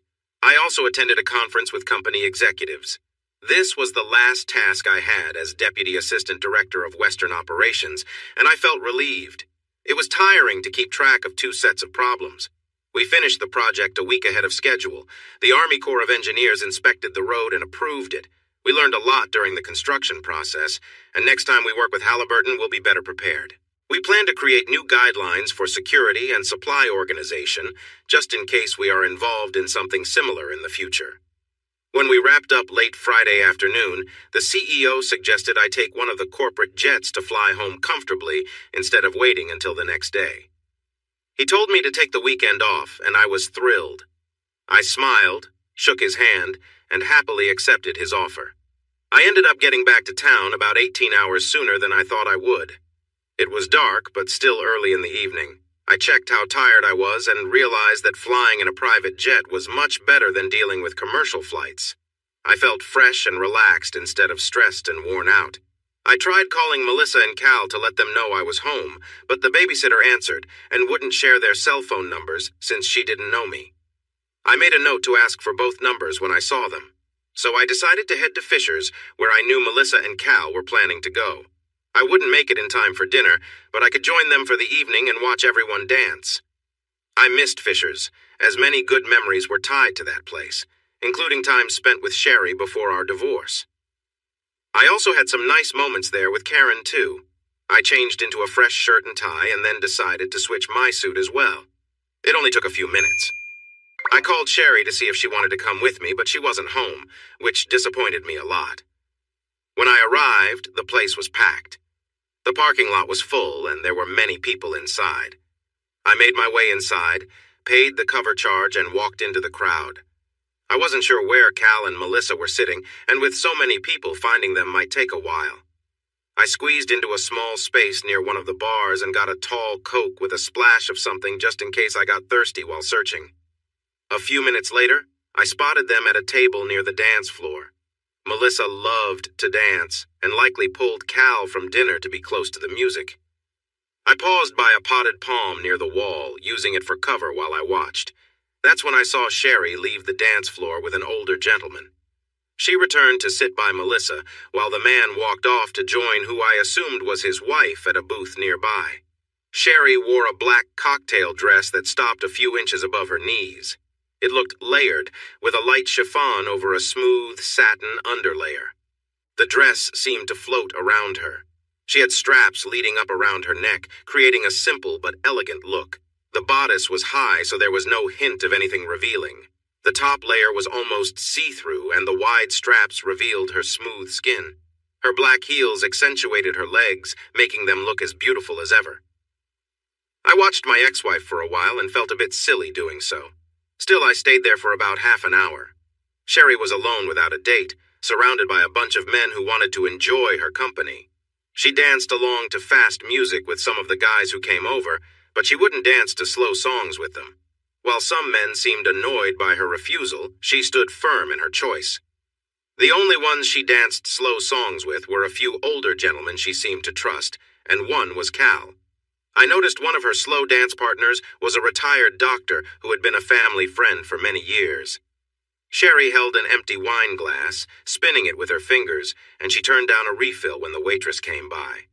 What I saw confirmed what Melissa had been hinting at for a long time. She had been sharing bits of info and offering her opinions, saying Sherry hadn't dated since we split up, that she didn't drink, and kept herself out of trouble. I realized Melissa was not just being nice, it was all true. I felt a warm feeling start to grow inside me. Suddenly, I saw a connection forming in my mind. I had let go of my bitterness and hurt over the years, but I hadn't realized I was starting to wonder if I could trust Sherry again. I didn't think I'd want to trust her. Yet, she seemed to live her life as if she hoped someone was watching her. She was trying to show me she could be trusted, or at least give me reasons to start feeling that way. In that moment, I realized I really wanted to trust her, and that I wanted her to know how I felt. I tried not to think too far ahead. I placed my empty glass on a tray with others, took a deep breath, and made my way around a potted plant toward Sherry.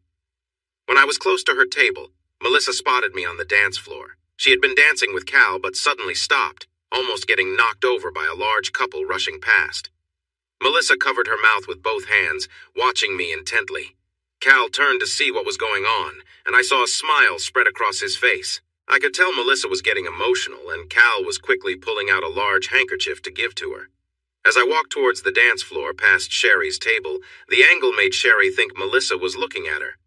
I noticed her head tilt as she tried to understand why Melissa was staring. I stopped right by Sherry. She didn't know I was there yet. "I was wondering if you might like to dance," I said, just loud enough for her to hear over the crowd. She started to shake her head no, since it was a slow song. Then she turned her head and looked at me. Startled, her wine glass slipped from her fingers and spun away. I caught it before it fell and set it safely on the table. She looked at me for a moment, surprised that I was there and had asked her to dance. After a while, her eyes lit up, and she nodded yes. I took her hand as she stood, then led her to the dance floor. In no time, she was in my arms. It felt wonderful. Sherry was a lovely woman. Without makeup, she looked nice, and with a little, she was truly beautiful. Her brown hair fell softly to her shoulders, moving gently with us as we danced. Her dark eyes stayed on mine as we moved slowly. Without thinking too much, I leaned down and kissed her softly. It was the first time I'd held her since our divorce, and the first kiss, too. But it felt so natural. I had sensed we were headed toward this moment for a while. "I've never met anyone who takes my breath away the way you do," I told her softly. She smiled at me, tears forming in her eyes. "Don't cry," I said. "There's no reason to." Just then, we bumped into Cal and Melissa. Sherry let go of me and rushed to hug Melissa, both of them starting to cry. "We need to go to the restroom," Melissa said with a sniffle. The two women hurried off, leaving Cal and me looking at each other. We both shrugged. "Well, I'm not dancing with you," he said. "Let's head back to the table before someone takes it, and maybe we can find something to drink." I agreed, and followed him to grab something for our dry throats. I drove Sherry back to Cal and Melissa's house after the party. She had come with them, and her car was parked there. It was too late for her to be driving around since most others out would be celebrating too much or up to no good. We sat in my SUV for a bit before she went inside. We chatted, but it was light and fun. We held hands like kids on their first date, a comparison I didn't mind one bit. After a while, we stopped talking and kissed again and again, as if to make up for lost time. When Cal and Melissa returned, having stopped for milk, I walked Sherry to the door and kissed her goodnight. I didn't want to stop, but I felt Sherry needed a moment to think about what had happened between us that night. I guess I did too. When I really thought about it, I realized I didn't have much to ponder. Instead, I welcomed the closeness we shared again, and it seemed she felt the same way. In the following weeks, I took Sherry out to dinner or a movie a few times. I would have done it more often, but we both had busy jobs and needed to rest. That meant we could only go out a few times during the week. Still, we made time to go out together a couple of times. On our second Wednesday out, I told Sherry for the first time in over 4.5 years that I loved her. That was 4 years and 8 months, to be exact. She softly said she loved me too, without even pausing. We spent the next half hour sharing gentle kisses and holding each other. If life had allowed us more time, we would have enjoyed each other more. But we had to think about the next day's work. As days passed, we became more at ease with saying love to each other and started to use the little affectionate words and gestures we had shared before. I began to appreciate why Karen had ended our relationship. I hadn't realized it before, but she understood something I didn't. She knew I hadn't been able to let go of the feelings I had for Sherry that I kept hidden for so long. I thought I could hide those feelings forever. I knew that, and I believed Karen did too, but holding back affected my relationship with her, and I think she sensed it. I remembered that I had hesitated when trying to be open with her. She was smart enough to see it would always be that way. I admired her for not accepting it. I mentioned this to her during a phone call the next evening. She laughed and thanked me for my kind words, but she said it had mostly been a gut feeling. I thanked her again. She then asked how things were going with Sherry. I was ready for the question and told her how much I cared for Sherry. I told Karen that her instincts were spot on, and she laughed again. While I was careful talking about my feelings for Sherry, Karen shared that she had met someone new. I recognized the guy, a Swedish observer from the International Red Cross who had come to the hospital where I had been. He seemed interested in America and everything about it. It seemed that he and Karen had discussed my condition many times, and he had become interested in the sad-voiced woman on the phone. After a moment, Karen told me that while I was asleep during the surgery, I had called out for Sherry. The Red Cross observer heard me and thought Karen was Sherry for a long time. I hadn't known this. I stayed quiet for a while. I didn't know how to say I was sorry for that, and I told her so. She said there was no need for an apology. She had suspected how I felt about Sherry, and this just confirmed it. Anyway, she mentioned that when the Red Cross guy came to the U.S. on a trip, he contacted her after finding her number. They had gone out a few times, and she told me she really liked him. She hoped I would, too. I tried to feel a bit jealous, even though I knew it wouldn't make sense, but I couldn't. I told her I wished her every happiness and meant it. She thanked me and hoped I would feel the same. She then asked if we could stay friends. I simply replied, forever. We ended the call, both feeling much better. I picked Sherry up a few times for what we called official dates at her apartment, but I never got to see inside. She would say her roommates had made a mess or had other reasons. I mentioned wanting to meet her roommates, and she said I would soon. She seemed to be hiding something, but it didn't feel like it was meant to hurt me. I understood she just didn't want to deal with it right now. Besides, I thought if her roommates were men, she would be more nervous about it, but she wasn't. So they likely weren't a threat to me. Still, I wondered about it. On a Friday night, 3 weeks after our first dance since the divorce, I picked her up, and we went to a nice restaurant in town. It had a 19th century San Francisco saloon theme. They had a swing hanging from the ceiling, and now and then a woman dressed like an old-time saloon girl would climb a ladder and swing over the crowd. This meant she showed a lot of her legs, which was clearly part of the show. I couldn't help but look. I was only human. But I wisely told Sherry that her legs were much prettier. It was true. Sherry blushed and seemed to glow every time the performer swung after that, making her even more beautiful in my eyes. Afterward, we went to see a late movie, but I'm not sure either of us really paid attention to it. I held her hand the whole time, and her head rested on my shoulder. I gave her little kisses on the top of her head and on her lips whenever I could. When the show ended, and we stepped outside into the warm Texas night, I couldn't remember a single thing about it. We didn't have any other plans, and I felt a mix of hesitation and excitement. Part of me wasn't sure if I wanted our relationship to move forward, but another part was eager for that next step. She stopped and leaned against the door of my SUV, pulling me in for a long kiss. We stayed close, feeling each other's warmth. My hands touched her shoulders and back. I wanted to move further, but we were in public, and I wasn't confident about what she wanted.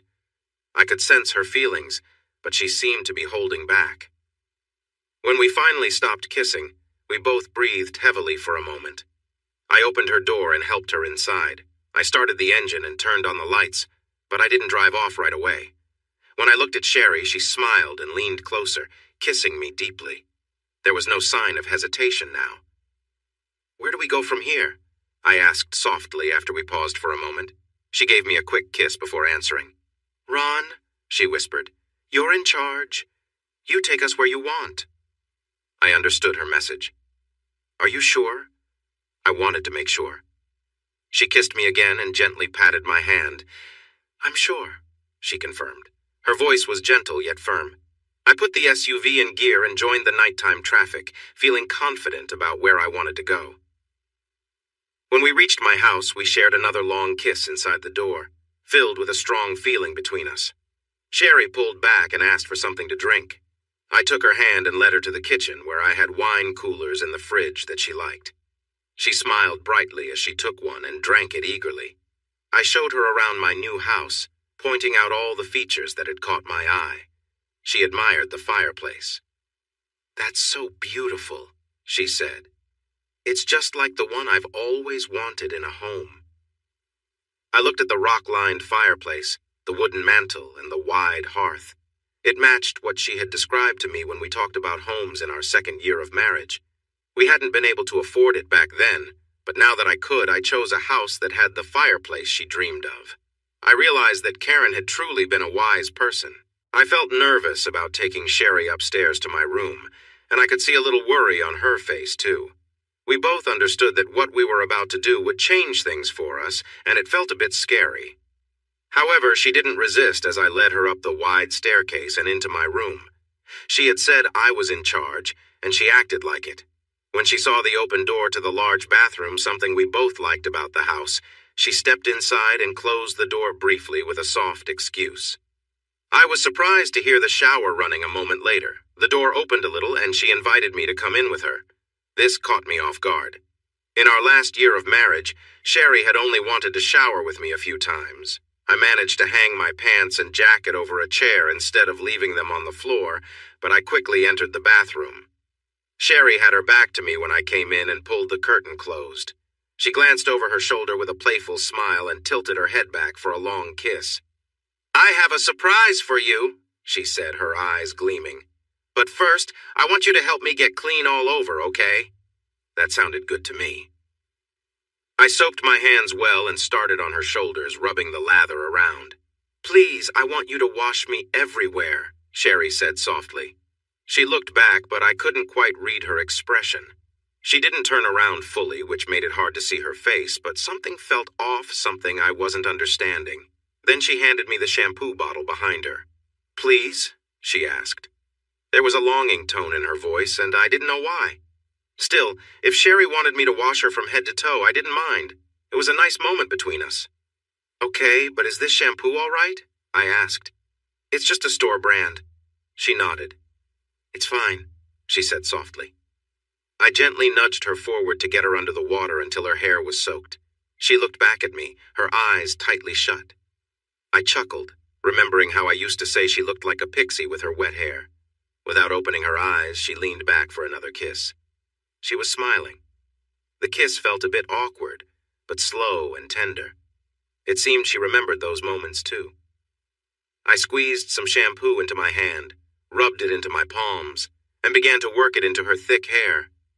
As I washed her hair, I wondered what this was all about. Both of us had arrived that evening refreshed, neither needing much of a cleanup. Still, the idea of a warm, soothing shower together felt comforting.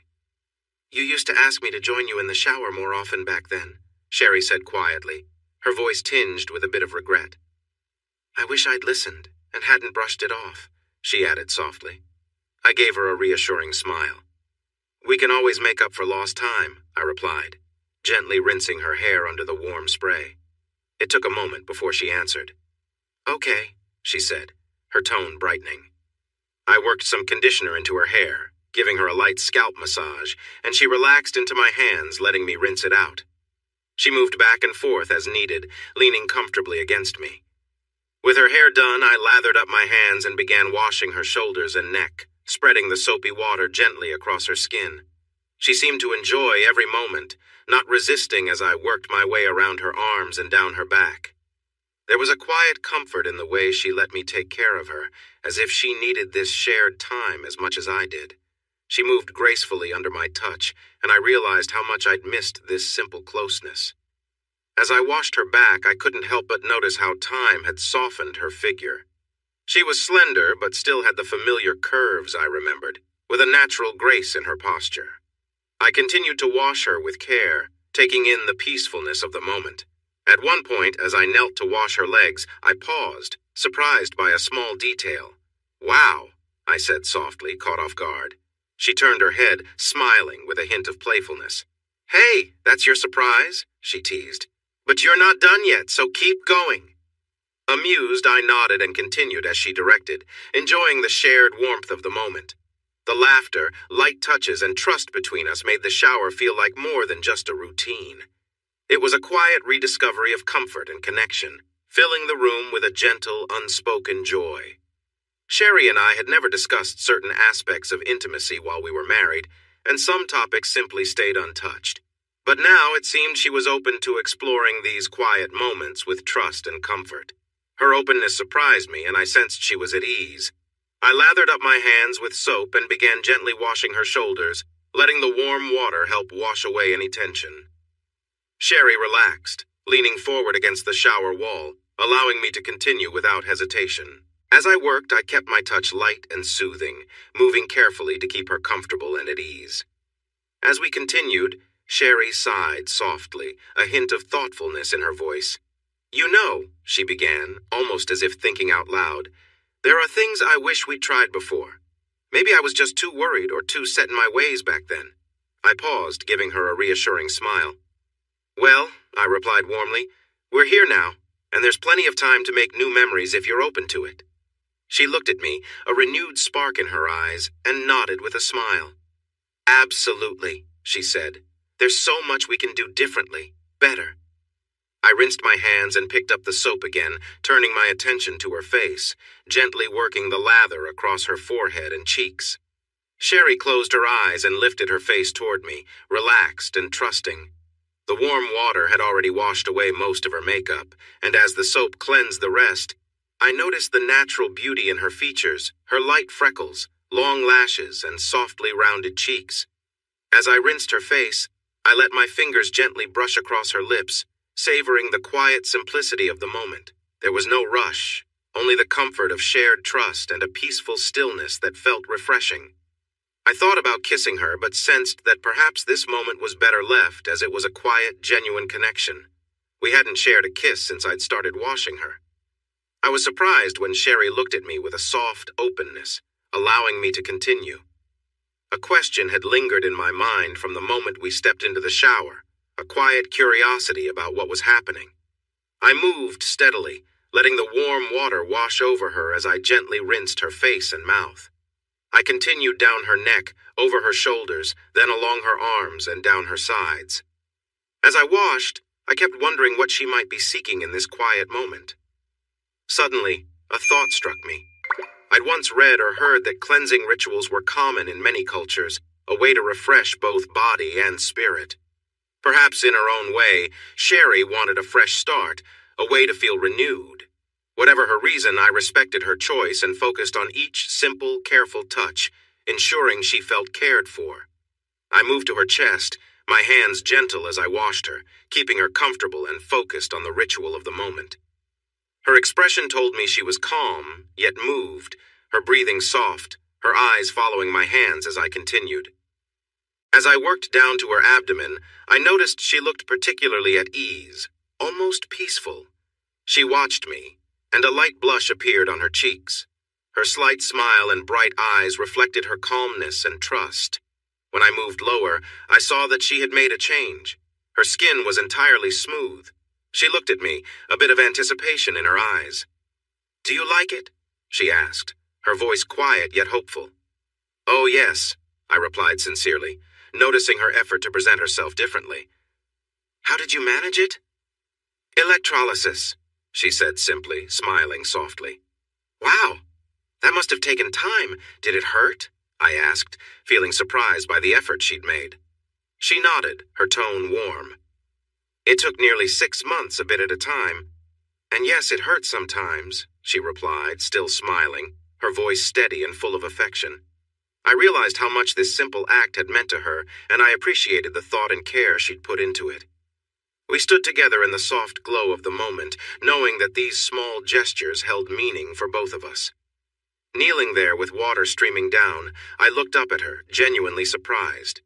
I hadn't expected such a thoughtful gesture. "How did you know?" I asked, confused but touched. "I only decided to come back a few months ago, and neither of us could have known we'd be here like this. I actually did this last year," she said softly. "I had a feeling that someday we'd have this moment again." She looked away for a second, a few tears glistening in her eyes. "I'm glad," I replied, meaning every word. There wasn't much more to say, and it felt like enough. I continued washing her legs, making sure to rinse her thighs, calves, and feet thoroughly.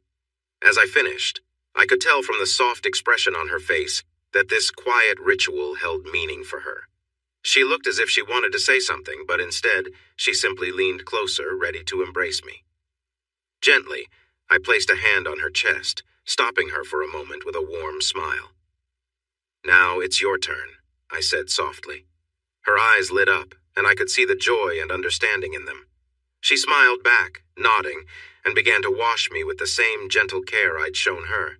She moved with patience, her touch calm and careful as she worked her way from my shoulders down.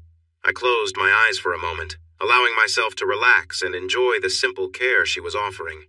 She moved with the same quiet attentiveness, washing my hands and arms, then my back. It was a comforting, unspoken bond, both of us enjoying the closeness that hadn't needed words to be understood. Is this okay? She asked, a touch of hesitation in her voice, watching my face to make sure everything was all right. Yes, I replied softly, grateful for her kindness and thoughtfulness. We stood there for a long while, letting the warm water wash away everything that didn't matter, as we shared a moment of pure understanding. Sherry looked up at me with a cheerful grin, catching her breath as we both shared a laugh. Another thing I wish we'd done, she started, but I held up my hand gently, cutting her off. Darling, I said, smiling warmly, we're going to have plenty of time, no regrets or should-haves. Okay? She nodded with a soft smile, and I added playfully, Besides, I might have lost count tonight, but I'm sure I'll remember it all later. Her laugh was bright as she finished drying me off with playful care. When we were finally out of the shower, we wrapped ourselves in large, warm towels, sharing quick kisses and hugs as we dried each other's hair and enjoyed each other's company. I pulled her close for a long embrace, feeling a quiet joy between us as we wandered back to the bedroom. On the way, I dimmed the lights to create a soft, peaceful glow. In the bedroom, I guided Sherry gently to lie back on the bed, and I knelt beside her, enjoying the quiet comfort of the moment as we held hands and shared a few quiet words. She looked up at me, her eyes bright with a deep trust, and I knew this time was about reconnecting. I leaned down, brushing my hand over her hair, both of us lost in a shared sense of closeness. Sherry wrapped her arms around me, pulling me in for a deep, steady kiss, her expression showing just how much this moment meant to her. I took my time, cherishing the simplicity of holding her, and in that instant everything else faded away. After a while, we lay back together, our hands still intertwined, resting peacefully side by side. The soft lighting cast a gentle glow, and we both felt a sense of contentment, knowing we were sharing something special and timeless, just being there for each other, enjoying the comfort and warmth of a new beginning. In my mind, I replayed what she had said. Sherry wanted me to connect with her in a way that was different from how I usually expressed my love. I realized that this was as important to her as the special shower we had just shared. Hey everyone! Thanks for watching! Don't forget to subscribe and turn on notifications so you won't miss any of the exciting stories we have coming up. What do you think about the characters in this story? Let us know in the comments. We'd love to hear from you.